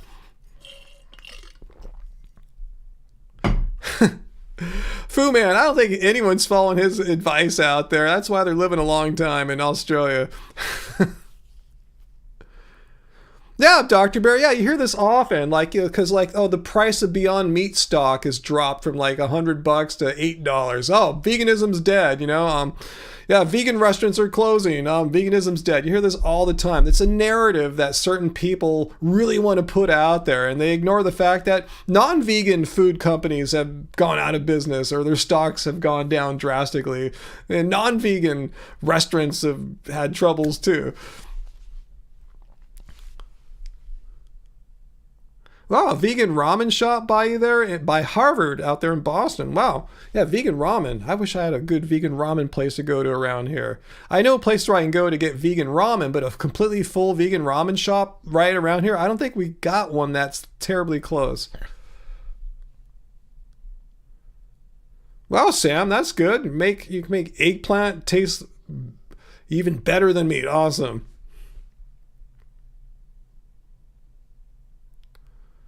Really? Australians don't like New Zealanders and New Zealanders don't like Australians? I didn't hear that, Pooh. I thought they are not haters of each other. A lot of vegan places by Harvard, huh? Is it because people are smart there? Smart people are vegan? I don't know. Interesting. I probably could buy a university, right? So yeah, people in university more hip to be aware about stuff like veganism, maybe. I don't know. I'm just speculating, like off the top of my head here. Yeah, Soon Durin Rider's still around, right? Like he's still making YouTube videos, I imagine. What's up, Uncle? You got a new hummingbird feeder. Awesome. They like staying around here even in the winter if you feed them. Yeah, we have pollinators year round in our yard. Hummingbirds, bees. I remember I went out there a few days ago or last week or so, and or maybe 2 weeks. It doesn't matter. Ton of bees. Like, wow, I was shocked. Like, be careful, all the bees out here. They're cool. I haven't got stung ever. I love our little pollinators in our yard. Butterflies, the whole thing. It's like a whole ecosystem in our yard because we actually have a bunch of flowering and pollinating plants as opposed to like a dead lawn or all the lawns aren't really a great ecosystem. There's a lawn, but we have all these flowers and bushes that have little things, all the animals love them.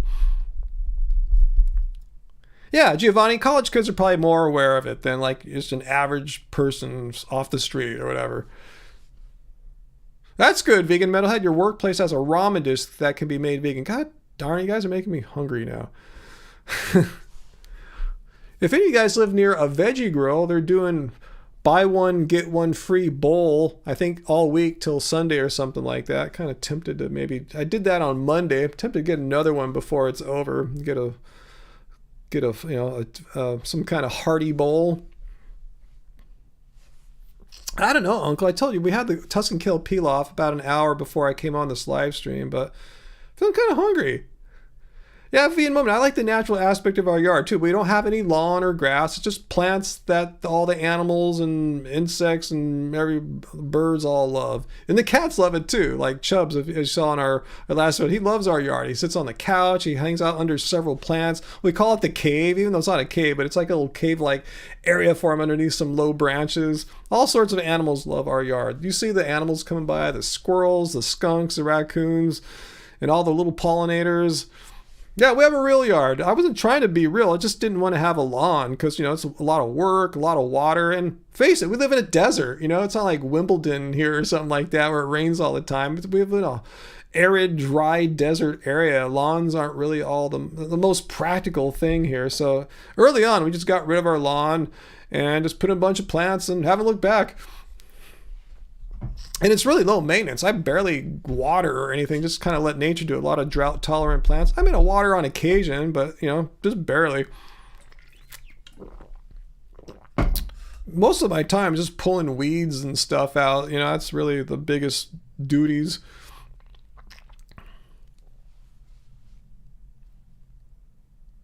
Huh. How'd you know about that, Peter? How'd you know what was near Harvard there?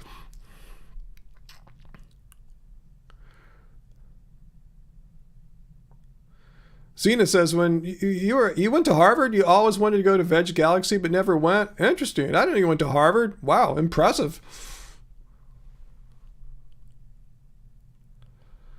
Boba. I don't know if Boba's still going strong or not out here. I never really got into it, so I'm not sure if it's still going on or not. I have no clue. Hey, Johnny Bravo. It's going good. No trolls tonight. Been super chill.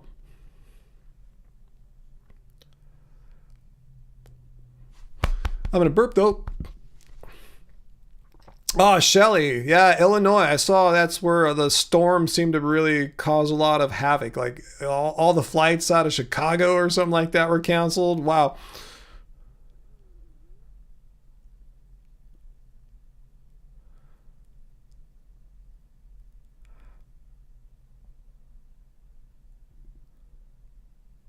What's that, Metalhead? In Canton, Ohio, there's a Thai restaurant with a massive vegan menu. That's the next best thing. If you can't find a restaurant that's fully vegan, I like ones that have like a big, like it's labeled vegan or all the vegan stuff's clearly labeled. It makes it more confident they're going to do it right. If they go to all that way on the menu to like say, hey, this is vegan stuff. That means they understand. No dairy, no eggs, no cross contamination.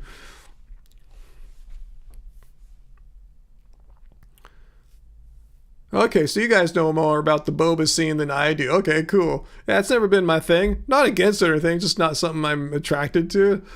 I've had a few bobas though. Nothing against it. Just yeah, I didn't like go crazy. Wow, I gotta drink this all the time. I am liking my coffee walks with Angie though, especially now that I've not been going to the gym as much. A, because of my foot, and B, I'm not going out into my garage gym as much because it's cold out there in the morning. It's like in the 50s. Our garage has like no insulation. It's like I'm not too motivated to go work out knowing it's like, like a, just like a freezer out there. So I've been going on walks in the sunshine with Angie to our local coffee place. Yeah, I went today. Yeah, it was fun. But anyway, that's what I've been doing, walking, getting little half calves. That's what I drink, half calves.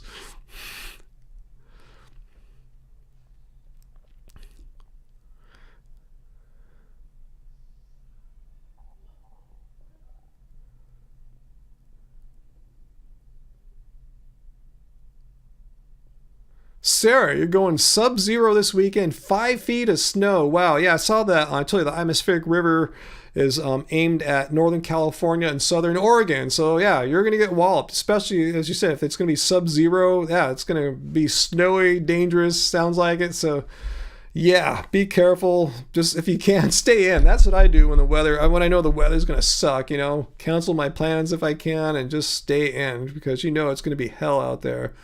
I'm talking massive rain, massive snow in your case, whatever. You know what bad weather days are. They're different for where you're at in the world. Bad weather day in LA is different than a bad weather day in Bend, Oregon. But bad weather is bad weather. Victoria, negative 11 degrees. Wow.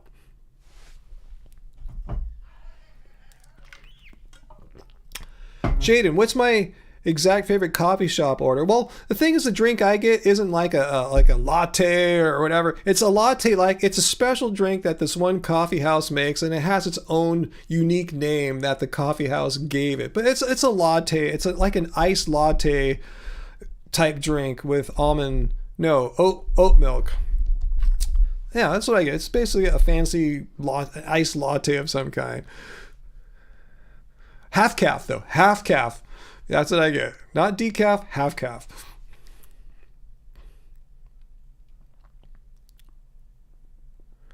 You're going to be out in it, Sarah? It feels the same, but isn't it dangerous though? Like with like a huge storm dumping a bunch of rain and snow, just doesn't it make it dangerous to not only walk but drive, just to get around, right? I mean, you hurt your foot not that long ago, right? Don't you want to just chill, not re-injure anything? And I don't know, that's just how I am. Maybe I'm too old and conservative about not taking on risk to injure myself. Maybe that's just me, but everyone has their own risk calculus that, that works for them.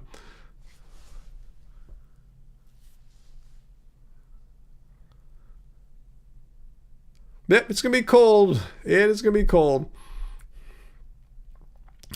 this weekend for many of us. That's not the name California Latte, but I guess they could call it that. But it's just a name that our local I don't want to give the name away in case some hater tries to look up the name and then find out which one I go to and stalk me or whatever. I just don't want something like that. So it's a latte like drink. And plus, I don't want anyone to know where I live at roughly. Just leave it vague. I still like to maintain some sense of privacy, even though, you guys know my name and everything. I try to not give everything away. Obviously, I want to be private and safe as much as possible. Vegan Metalhead, your road is dangerous in normal conditions, so forget bad weather. 300-foot drop on two sides with no guardrail. Yeah, that sounds pretty bad, pretty dangerous and frightening. Well, AJ, you slid into a ditch during this past week's snowstorm. Car or walking? Sounds like car. Are you okay, AJ? Oh my God. Was it frightening? Are you okay? Let us know, AJ. Yeah, that's what I'm talking about. That's why I consider myself a risk manager. I to get all the information I can about weather and conditions and use my judgment based on my experience as being around all these years and meteorology and driving, just putting it all together and assessing, should I go out or not? Do I really have to? Is it worth it? So that's just how I operate. White Pages Ryan. No, I'm not giving any more personal detail, private info out than I have to. Yes, Dr. Bear. Listen to Dr. Bear. Please be safe, everyone, with the ice, snow, rainy weather this weekend, whether you're on the West Coast or the Midwest or East Coast. Okay, that's good, Sarah. If you're a weather geek, as I'm a complete weather geek, and you understand the mountains, which I do not at all, because I've never spent much time in the mountains. So if you understand how it all works out, Sarah, good for you, because that's what it's about, making decisions based on sound judgments rather than just going out and not thinking about it as most people seem to operate like. I take on some risk, but it's based on a conclusion I came to after reasoning through everything.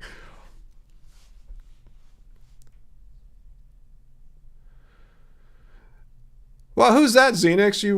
Is that the guy you're asking about? Someone asked me earlier about a YouTuber. You wanted him, I'm not sure, to recommend patients eat healthy, but he convinced himself that they would never eat tofu. It was irritating. Oh, you're talking about a doctor there, it sounds like. Priscilla, hey Priscilla, it's 32 where you're at, so it's not very cold yet, but we do have a thunder snowstorm going on now. It's going to get to the single digits in a few days and will continue to get colder. Yeah, it's going to be a hell of a weekend for a lot of us. Hey, Diana Bananas. Oh yeah, Peter, I remember that woman. I don't want to mention VD or whatever her initials might be. Hey, Brian, that's a soy latte. I don't think I've ever ordered a soy latte in my life. I don't think I have.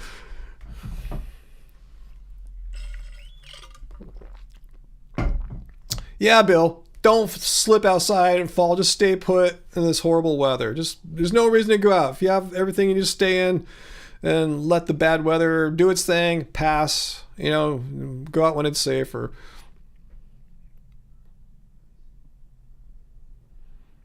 Wow, see, Peter, that's what I don't want. I don't want people to know where I live or anything like that. I just want to, I don't want to be famous, or I don't want people to stalk me or anything like that. I just want just some simple musician guy that happens to be vegan, and that part about my personality or life upsets some people. Wow. Your dad was a wilderness EMT for search and rescue? Wow, that's amazing, Sarah. You got a lot of cool things you have in your life. People people you've hung with. Your dad did that. That's cool. Shelly, do I like matcha? I don't even know what that is. Matcha? You love matcha? I don't know. I don't know. I just kind of get what I get. And Angie says I usually like a latte-like thing. Like if we don't go to our normal place that has their own special drink, with a special name, which I'm not going to reveal. Well, if we go to somewhere other than that, we'll get me a half-calf latte. So I don't even know what a matcha latte. I don't know anything about coffee really.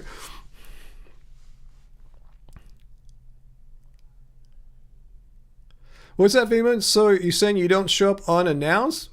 What do you mean? I'm not sure if I follow that.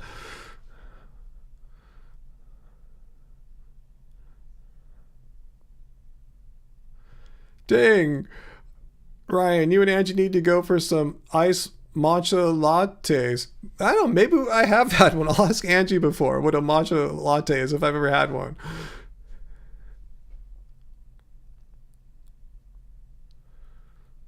Xenix, you think oatmeal is fat? Hey, I think it tastes the best. I like of the three, as far as taste preference goes, I like oat milk the best, followed by almond as a close second. Soy is definitely third below those two. But I don't know what fat is. I just, whatever tastes good. I don't drink something because other people are drinking. I couldn't care less if oat was popular or fat. I don't know. Is it not? I have no idea. All I know is that is my favorite right now. Fat or not, my taste says oat milk is the best. Yeah, if you like soy like Heidi does, totally cool. I drank soy milk back in the 2000s and early 2010s, back before this explosion of plant-based milks. I've had my fair share of soy milk. It's all right. It's cool. But yeah, I like oat milk the best. I thought almond milk was like the best thing in the world, and then I tried oat milk. Oh, this is even better. Yeah, pistachio milk. Try that. I don't think I've had pistachio milk before, Peter. Nope, soy is the best. Yeah, whatever. It's all personal preference. Yeah, whatever you like, that's the best plant-based milk.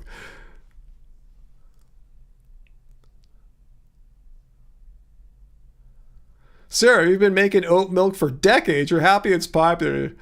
Wow. Yeah, whatever you like. It's all good. There's no right answer. The right answer is whatever you can get, that's your favorite. Foo, you gotta tap out. Watch out for mammoths. Be safe. Wife Ashes. Good night, Foo, if you're still here. Thanks for being with us tonight. Hell, I even drunk hemp milk sometimes. Hemp milk has a real hempy taste. That's really, you know, I don't think you couldn't give that to someone and think, you know, have them drink it and go, ooh, that's cow's milk. But I'm sure you could give, like, if you had a drunk friend over and they weren't thinking, you gave them like some almond milk, they'd probably just drink it and never think twice about it. But if you gave them hemp milk, they go, whoa, what the hell's this? You know, your vegan milks are crazy. Why are you drinking this? No, that's just hemp milk.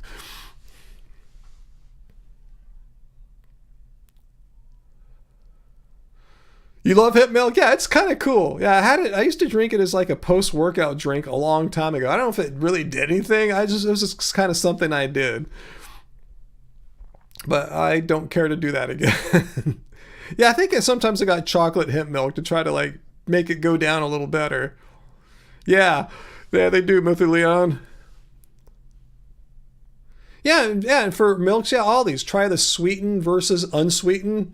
See what you like better. The benefit of unsweetened milks are that you can cook with it if you need to put it in food or make a vegan mac and cheese and need to add some. You know, that's the advantage of that. I can go either way as far as sweetened versus unsweetened. But yeah, wood milk is the best, Sarah. Wood milk is definitely the best plant-based milk, huh?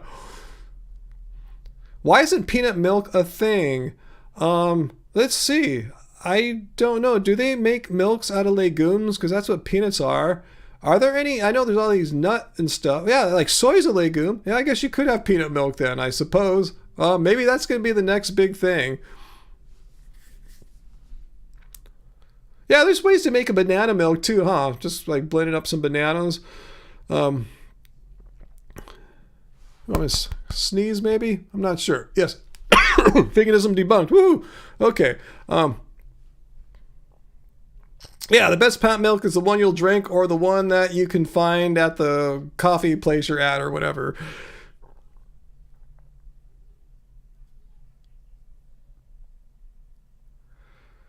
What's that, Street Monk? We are the pioneers of veganism? Hell no, we stand on the shoulders of giants. Veganism is so easy right now, and I didn't pioneer anything. I had to figure out a lot of what to eat and don't on veganism. Well, I mean, that was true back maybe before the internet really got big, and there's so much easier to find information now than it was like say before YouTube got invented or anyway, like regular people wouldn't have the time for this unless they were really dedicated to veganism. I know. Yeah, in the 80s, 90s, and early 2000s, I think you have a great point there, Street Monk. But now it's so easy. I mean, it's so easy. The information is out there and easily, readily available. Just Google, search on YouTube, ask ChatGPT. There's tons of ways to get information. So many books, websites, videos, all kinds of social media. Some of it, the information is better than others, but there's so much information about there, about the ethics, about the food, everything. It's so much easier now. There's so many products out there. I mean, you could still eat whole food plants. Obviously, that's what I prefer. But as far as having some kind of milks, like vegan milks, some kind of plant-based meat things and vegan whatever you want, ice creams, it's so much easier and more readily available now. So I think no, it's so easy. It's so easy now in 2024 to be vegan. It's so easy.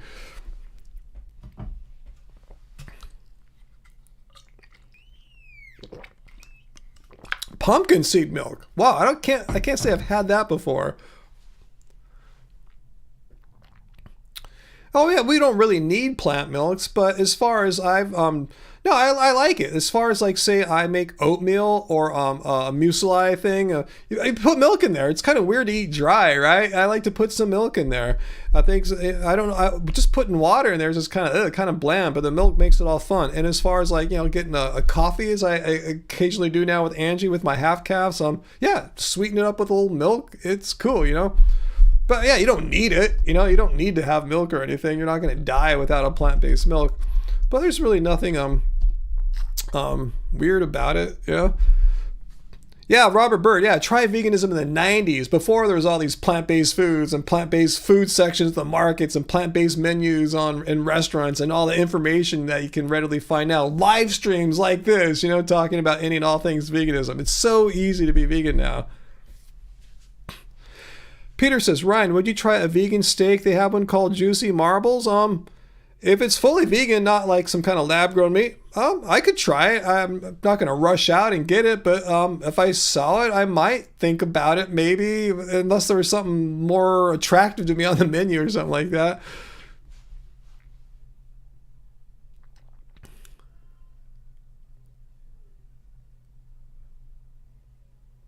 Yeah, Jaden, you can literally have ChatGPT make you an entire vegan recipe book. Yeah, you can. It's so easy now. As I'm saying, try that in 1990s or something, you know?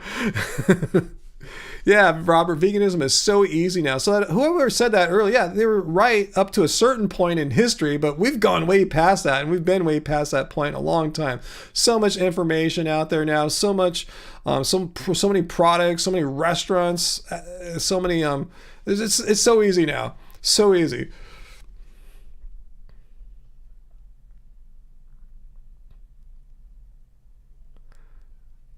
Fritz, wow, Indian food helped you become vegan. Yeah, India knows what to do with vegetables. They have a long history of cooking without meat. Yeah, they'll put dairy or ghee in it, but yeah, you just don't have to put that in there. And yeah, it's easy to veganize a lot of Indian stuff. Just don't put the ghee in there. Wow, me and Duran Rider opened your eyes. Wow, without us, oh, okay, you probably wouldn't know about this. Cool. I mean, you would have heard it eventually. You know, the information would have got to you one way or another. If I didn't or someone else didn't, it would have got to you. We're not like special people, me or Duran Rider or anyone here on YouTube. We're just, just a bunch of people talking about, in this case, and vegan YouTube, we're talking about vegan stuff. Yeah, don't worry, be happy. Yeah, ChatGPT can hallucinate, and that context means make stuff up. So make sure it just doesn't add any eggs or dairy to the vegan recipes. It could, in theory, It is a computer and imperfect. Yeah, Bill, Indian food is all about the spices, for sure. That's what makes Indian food Indian food. What's that, Sarah? You're about to turn into a pumpkin in terms of sitting in front of your laptop? I'm not following. What's going on with you, Sarah? What are you doing there?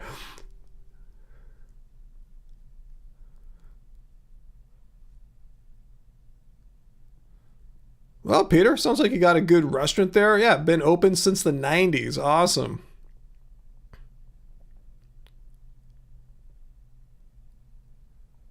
Wow, Metalhead. That's interesting about your dad there.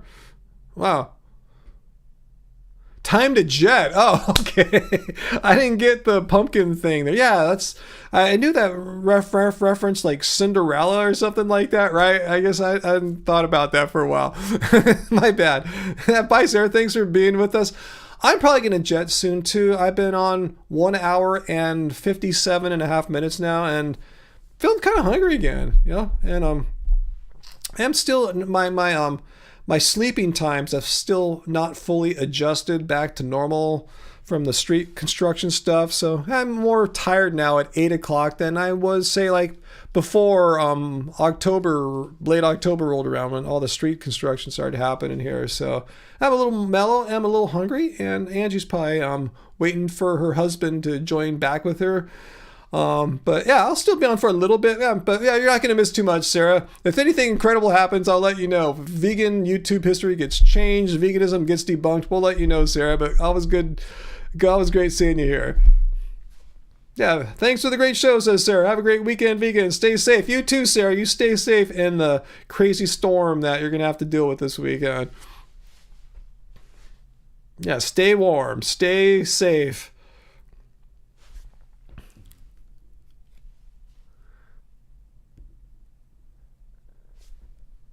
Wow, there's a vegan ghee? AJ, let me scroll up there. See what AJ said. Oh,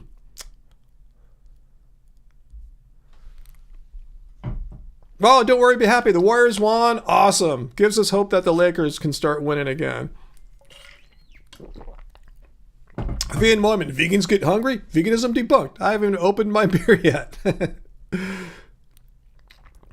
Okay, Dr. Bear looked up peanut milk on Google and found it has a whole Wikipedia article. Apparently, it was invented by George Washington Carver, so there is a history of peanut milk. I guess it just hasn't caught on big yet. That'll be the last plant-based milk to catch on, maybe. Who knows? Because, yeah, I know they can grow peanuts pretty well here in the United States. Allie, your mom says you're extreme and wishes you would at least eat eggs. What's extreme? I mean, you just don't eat animal products. As long as you're doing it in a healthy way, and as far as I know, you are, right? I mean, and again, it's not just you're not just listening to dumb influencers like me, and I don't consider myself one, but it's the scientific consensus that a balanced, sensible, plant-based diet is healthy. Like, ask your mom, what is extreme about? Oops, hang on one second. What is extreme about, say, following the advice of the British National Health Service or the Dietitians Association of Australia or the Mayo Clinic?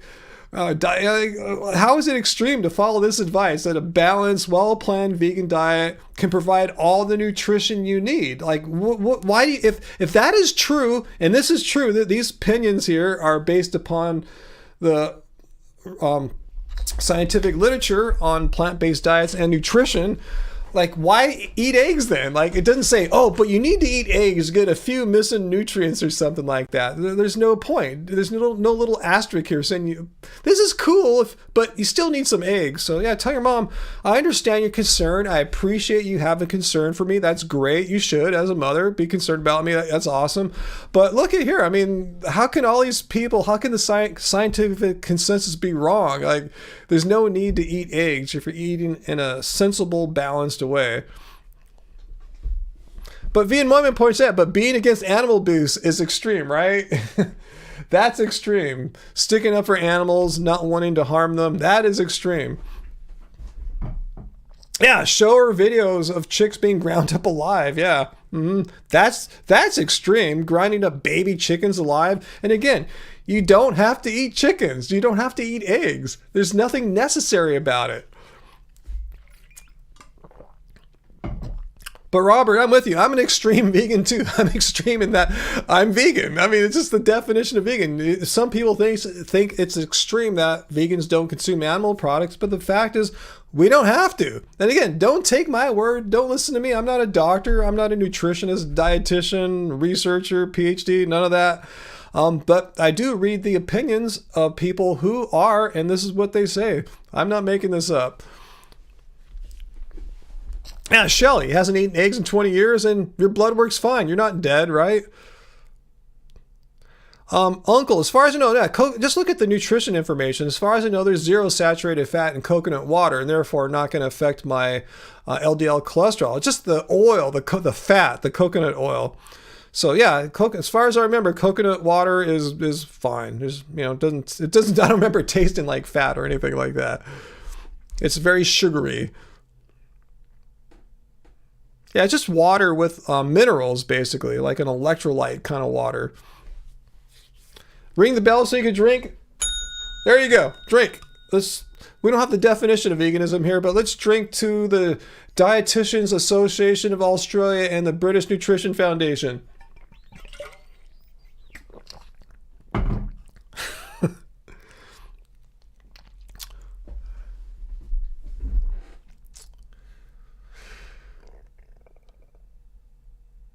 Wow, AJ, finding out about the ground up baby chicks turned you instantly vegan from vegetarian. Awesome. Not that the chicks are getting ground up, but I mean, yeah, if you have the reason why a lot of us went vegetarian back in the day when vegetarian was pretty much like the big thing. Like, I had never heard of vegan until like the 1990s. Anyway, my point is, I went vegan or vegetarian because, yeah, we're against animal cruelty and abuse. But we think, oh, okay, well, we can eat the eggs and stuff, right? Because they're not killing the chickens. That's what we thought. Then we see the truth, and that's why there's these ag-gag laws. To go back to how we started this live stream about 2 hours ago, they don't want you to see the animal agriculture industry doesn't want you to see what goes on in their factories, what their methods really are, how it involves killing innocent animals regularly as a part of their daily business. So yeah, as soon as we say, as soon as we understand the reality, the truth of what happens behind these closed doors, then you realize, eggs aren't, they're no better. They're no better than eating steaks.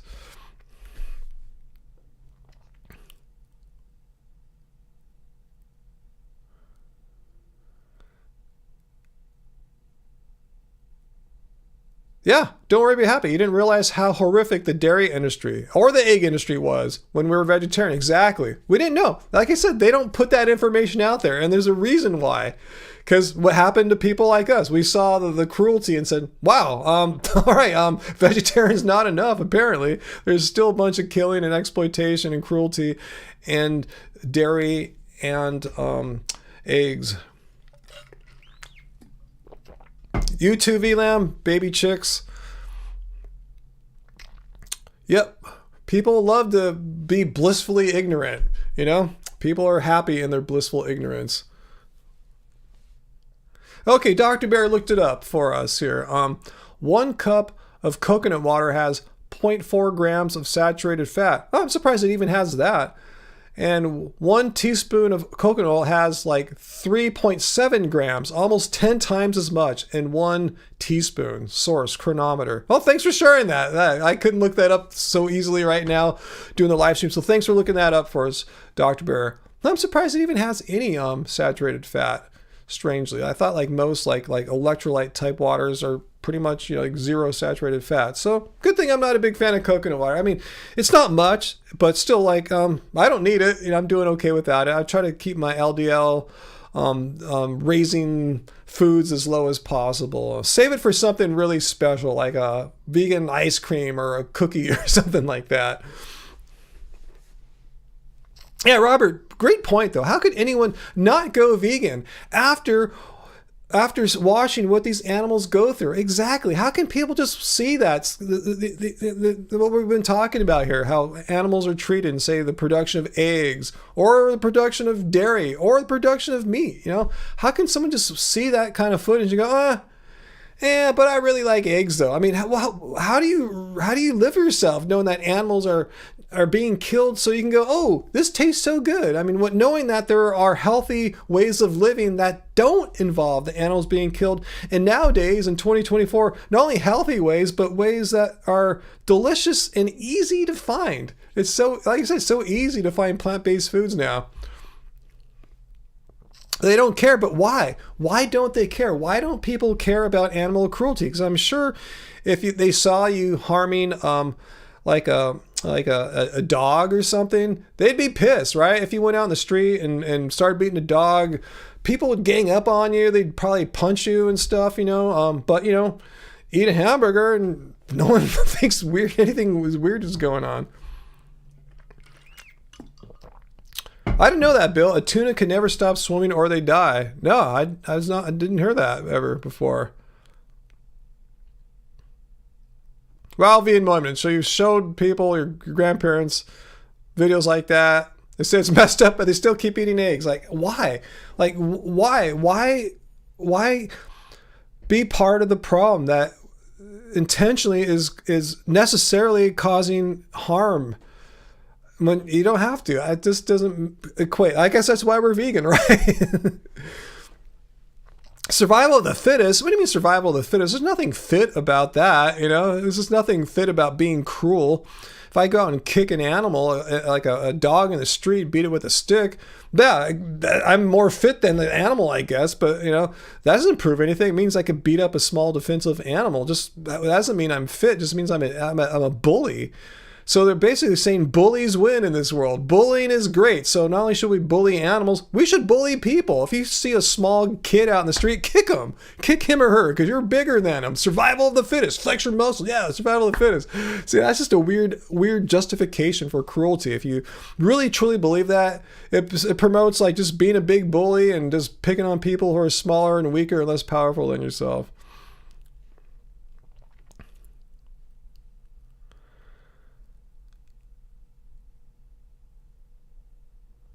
Yeah, These animals are like kids. They can't defend themselves. Exactly. So how do you feel like you're a tough person? Oh, I showed that chicken who's boss, you know?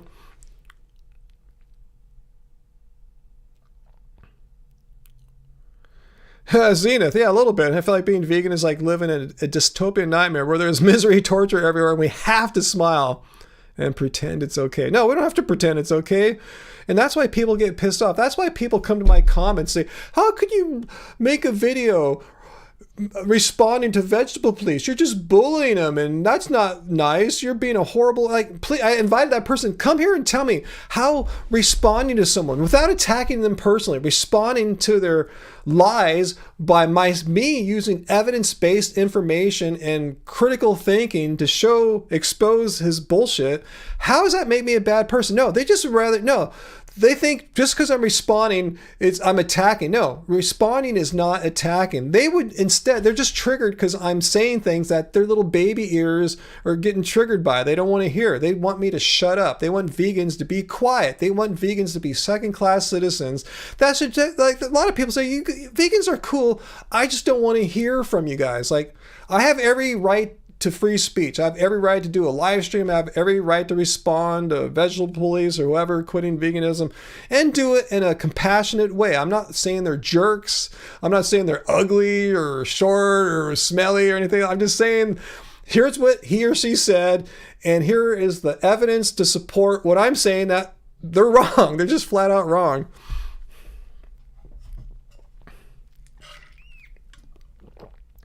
Yeah, Dr. Bear.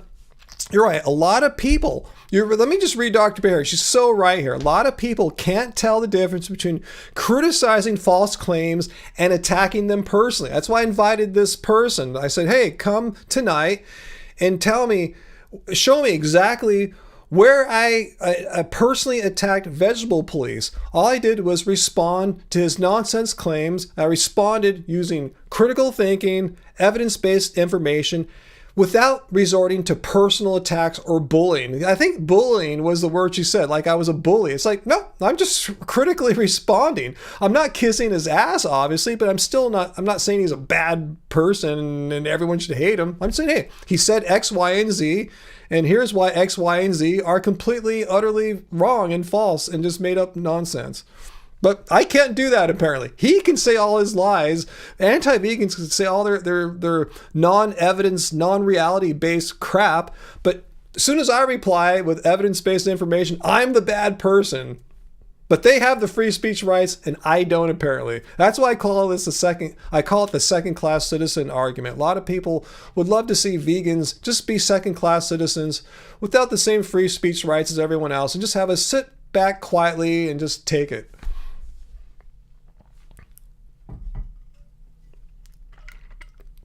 Hey, thanks, Bean Moyman. Thanks for gifting 5 happy fam true fans. Let's see who got one. Cincy got one. Norman got one. David, Green Planet, and we should have one more coming in. Let's see. I guess it's looking for the next person. Let's see. One more should be coming. Yeah, but thanks so much there. Bob hopes vegetable police becomes vegan again. Well, Bob, I hate to be that person that says, oh, they were never vegan, but honestly, from all the stuff he said, I haven't been following him hardcore or anything like that from the response videos I've made. I don't think he was ever vegan. He just tries different diets, and it seems like a vain attempt to try to fight his ulcerative colitis or whatever it's called, his gastrointestinal issues, and he'll try one way of eating and then get some gains with that, but then there's some negatives, so he tries to try another diet to balance out those negatives, and those negatives go away, but there's a new negative, so he tries another diet, and it's just like this never-ending cycle of diet shifting to try to run from problems or something like that. So I never really heard him talk too much about like animal cruelty and exploitation. It's all about health and stomach and stuff like that. So I guess I hope he goes back to a vegan diet. I'm with you on that wish, Bob, but I'm not sure if he's ever really vegan. I've never seen much, but who am I? I haven't really seen the bulk of his content.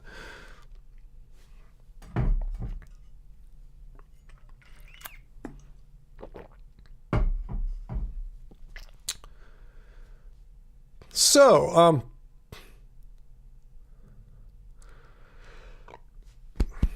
did Angie get one? If she got one, it would have said right now that she got one. So I don't think she's on right now.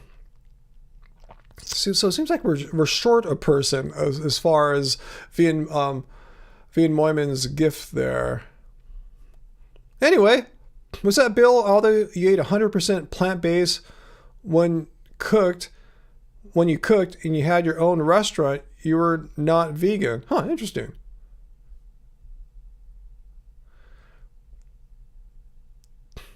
Yeah, we didn't really see the fifth member. That's really, really weird. Like, it didn't count right or something. Huh. Oh, well, I'll see if I can look on our YouTube admin and see if I can figure it out. See if I got 5 new memberships tonight or not.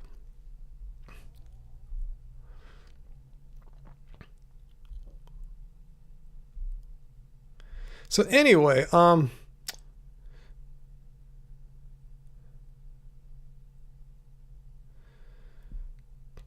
let's see. Bill asks, how can you be vegan and cook animals? That's an interesting philosophical question. If you were actually trying to be vegan, you're against animal cruelty and exploitation, but part of your work entailed you to do things that were not vegan. Are you still vegan? I'm not going to get into that debate. I'll let other like level 5,000 vegans go off on that one. But I understand what you're asking there. Totally.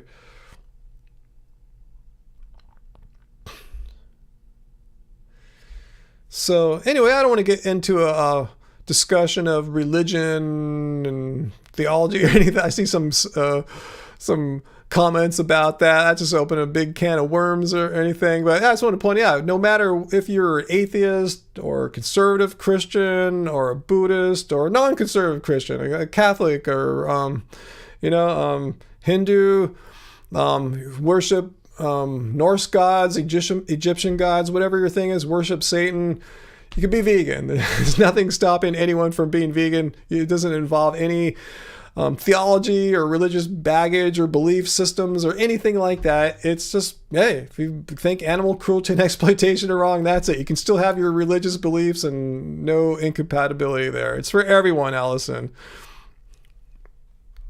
Yeah, level 5,000 vegans. You guys know what I'm talking about. You know those people that are complete assholes. I'll say that. There's some assholes, some vegans are assholes. Well, some will come and criticize me, you, and others for not being vegan enough. Like, what do you mean? I'm I'm against animal cruelty and exploitation. Have not consumed any animal products since 2010. Yeah, but a real vegan wouldn't even eat bivalves if stranded on a desert island. Whatever, how do you know? You've never been in a life and death situation. Thank God, neither have I, like that. Bob Hill, I said veganism is consistent with not just an atheist worldview, it's consistent with an agnostic worldview, it's consistent with being Christian, it's consistent with being Catholic, it's consistent with being Buddhist, it's consistent with being Jainist, it's consistent with being Hindu, it's consistent with being Muslim, it's consistent with being into Osiris or Thor or whatever. It's consistent with anything. How do I know this? Well, I've never met people who worship Norse or Egyptian gods, but I've known people who follow all the beliefs that I've mentioned prior to those two belief systems, and they've been vegan. So I know you can do it. Bob, we're not going to go down this road. There's nowhere in the Christian scriptures does it forbid people from having a belief against animal cruelty and exploitation. So if you want to go down that road at the end of our live stream here, Bob, we're not going to go to, I think I've asked you this before. Can you cite me any scripture that says, yeah, you can't believe that animal cruelty and exploitation are wrong? I just wonder if there's anything in there that forbids you from having that belief that animal cruelty and exploitation are wrong. As far as we've talked about for years on here, there's nothing forbidding people from having compassion for animals. Yeah, Dr. Bear, exactly. Veganism is completely independent from religion and beliefs about the supernatural. Don't worry, be happy. You said some people say God put animals on earth for man to eat. Does it say that? Does it say here's the animals and you must eat them? Because even if it does say that, I don't think it does. Doesn't say that you have to eat them, right? Doesn't say here are animals. God said, here are the animals for humans and you have to eat them. And if you don't, you are violating me and you won't go to heaven. That's the bottom line. If you're a Christian, the goal is to get into heaven, right? Does it say anywhere if you eat plants and only plants, you are forbidden from passing through the gates into heaven, right? It doesn't say anything like that. Vegan heretic. It does not say that, folks. Vegan moment. No, it doesn't say that. I'm just saying, yeah, it shouldn't be compatible with any belief system. Because, again, what's the bottom line of Christianity? You want to go to heaven, right? And where does it say that if you eat only plants and no animals, you are forbidden from entering heaven? Doesn't say anything like that.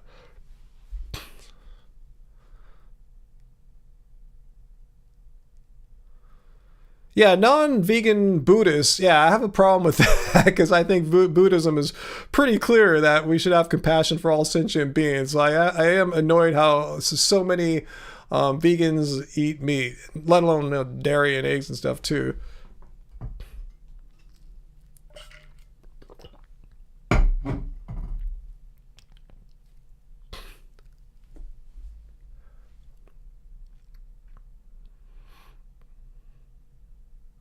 Bob, you're going out on a limb there. You're saying animal cruelty is defined as taking pleasure in harming animals.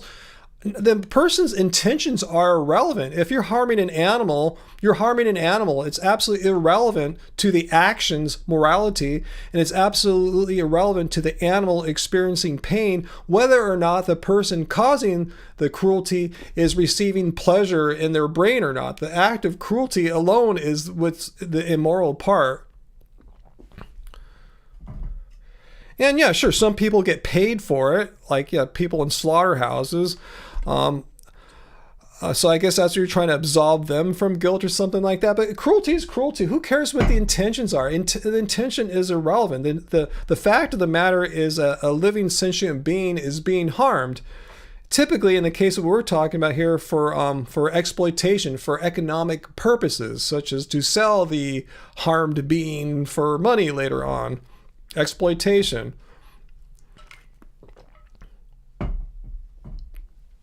VLAM, yeah, you probably see more Buddhists than I do in your part of the world. Almost all Buddhists you come across are not vegan. But the bottom line is, Bob, I still wait to see anyone show me a scripture from any religion that believes in some kind of concept like heaven that says, if you eat only plants, you cannot go into heaven. Can we find something like that that says you have to eat dead animals? Even if it's just a little tiny bit, you have to consume some dead animals in your daily dietary routine, or even regular weekly, maybe eat it once a month or whatever. And you have to eat dead animals to get into heaven. Does any passage like that exist, Bob, or anyone else that knows more about theology or scripture than I do? As far as I know, there's no passage in there that says you have to consume dead animals in order to get into heaven.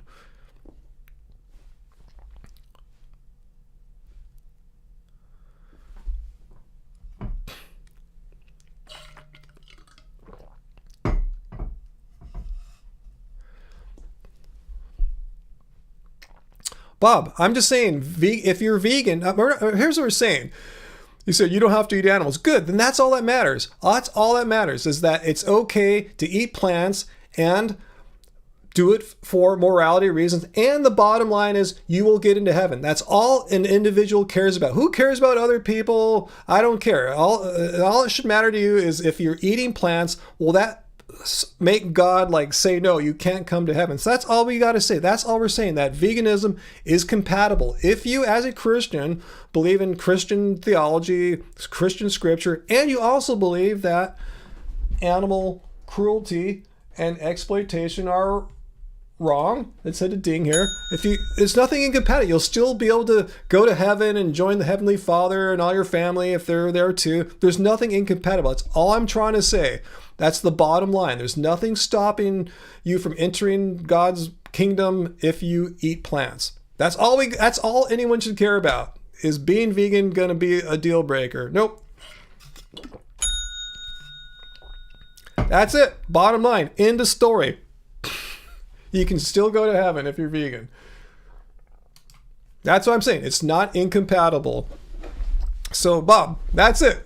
You can go off and say other stuff. You can move your mouth or move your fingers, whatever you're doing there. The bottom line is you can't prove to me that eating plants will stop you from going to heaven.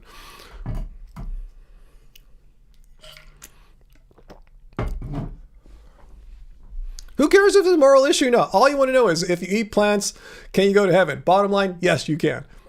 Assuming you do all the other stuff you're supposed to do to go to heaven. But yeah, the plants is not going to be a deal breaker.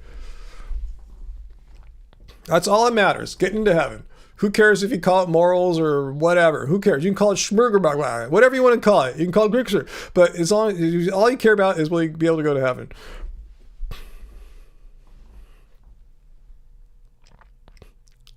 Yeah, street monk. Whoops, you were a vegan. Can't go there. You can't go in. You're screwed.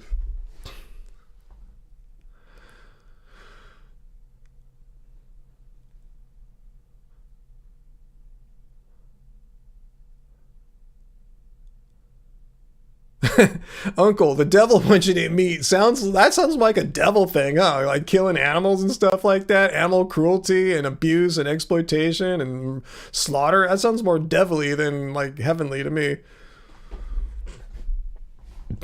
Yeah, Bob Hill, if you have faith in Jesus Christ and you eat plants, you can still go to heaven.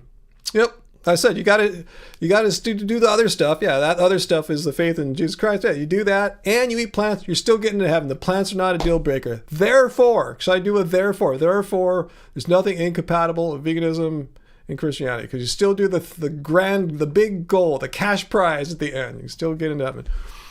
Yeah, but for us, lots of the Bible is irrelevant if you don't believe in Christianity. Yeah, what it says in the Bible is just interesting stories, and they're great. They're great tales, a lot of stuff in there. But yeah, it's not really how most of us base our lives on or anything like that. Our beliefs.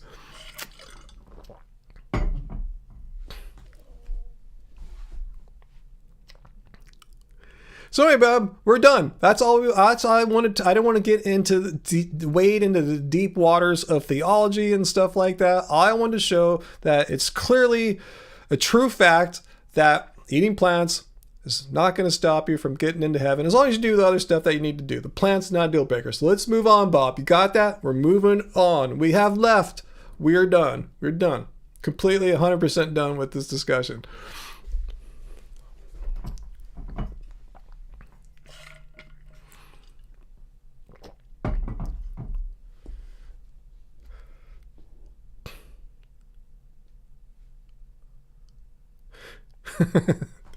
I proved my point, right, Fritz? I don't know how I could prove it anymore. I mean, it's airtight logic, I think.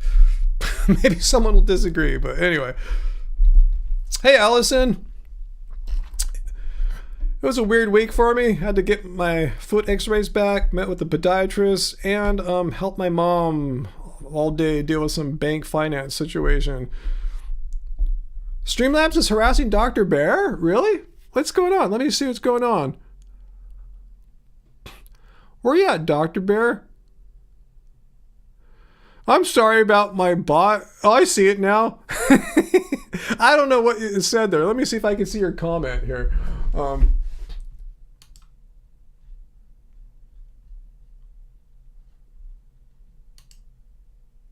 Oh. Yeah, you had some trigger words there. I see what's going on. Not your fault. You're just trying to describe some stories that were told in the Bible, and apparently those topics are so what's the word I'm looking for? Streamlabs didn't like those topics, and YouTube doesn't like those topics. But yeah, they are discussed in the Bible. That's all I'm going to say about that.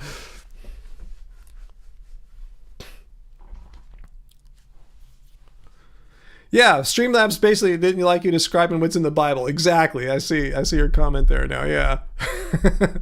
Dr. Bear versus bot cage match.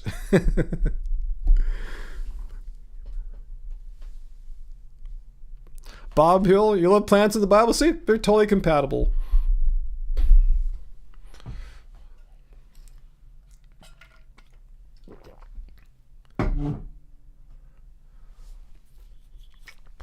So, All right, so that took us another 20 minutes into this live stream, right? When I was about wrapping it up.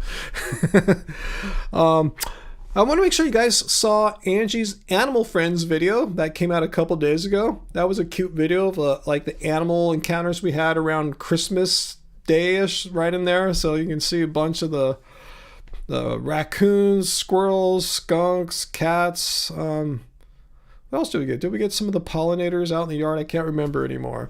But anyway, yeah, make sure you see Angie's video if you haven't seen it. Nothing crazy there. I mean, there's nothing like, just chill, just relaxing, just like, a wildlife video, a documentary or something like that.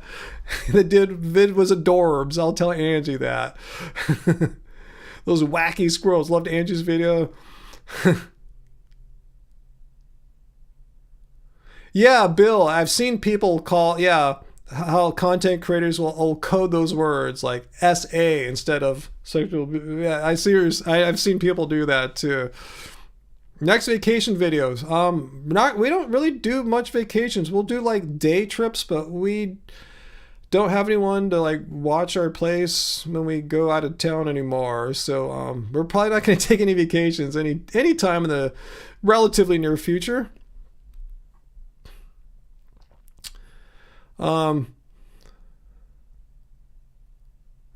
So I think I am hungry. I know I'm hungry. I'm gonna get going. Hopefully, maybe I can. Let me see if I can order something from someone. Let me look really quickly. See, I have a place in mind where I might get something. Let me see how late they're open. Hopefully, I haven't screwed myself yet. Let's see. I don't want to say where it is because someone might try to do something stupid to me. Who knows? They're open. Ooh, yeah, they're open. Fine, no problem. Well, Peter, you've been a member for 19 months now. Awesome. Yeah, I think that's when we started it, right? I can't believe now that we've been doing this now for almost 2 years, the whole Happy Fam thing. So I want to thank you guys.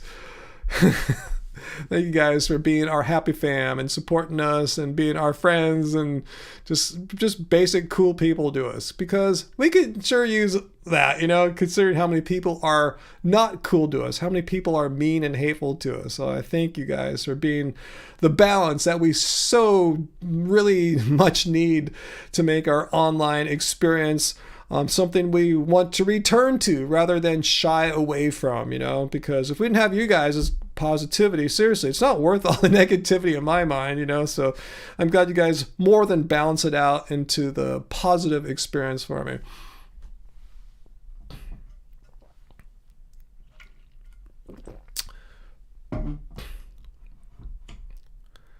So,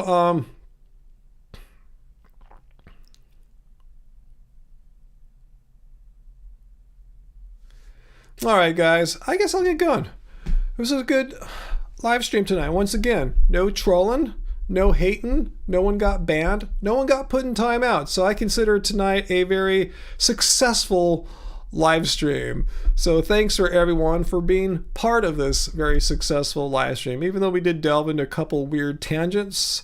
But yeah, still all good. Even Bob's question wasn't too bad tonight, so that's always a win too. So again, once again, my plan is to produce some sort of new video for you next week, since this week it just wasn't going to work out with all my weird things I had to take care of this week. So should try to get one out for you by Wednesday or Thursday of next week, maybe even sooner if I get super motivated this weekend. And yeah, make sure you see Angie's Animal Friends. That's our latest video. I think it came out Wednesday. So it's a pretty fresh video. Check that out as your as our video of the week. So we did get some content out, just not a regular me responding to some nonsense kind of video. I think that's all it for you guys. I don't think I have any other announcements or anything new to share with you. Yeah, Vegan Cult adjourned for the evening. So I'll be back next Friday. So whatever time it is right now, subtract 2.5 hours. I'll be here chatting with you guys. So I would love to see you all. So thank you, Peter and Uncle, for moderating. Even though, yeah, we didn't really have to do any moderating tonight, but I still appreciate you guys just being here and knowing that you guys have my back in case, someone needs to be dealt with. So thank you. And thanks to all the Happy Fam. Thanks to all our viewers for being here with us and being here with me and being all here with us to have this positive vegan community that is so cool. I'm glad you guys like it as much as I do. You guys must, because you're here with me too, so I appreciate that. So thank you. All right, so that's it for this week, guys. Veganism didn't get debunked. It survives unscathed for yet another week. So let's see if next Friday veganism can withstand another week of someone not debunking veganism, guys. So much love to you guys. I'll see you soon. Peace out. And remember, doesn't suck being vegan. Bye, guys.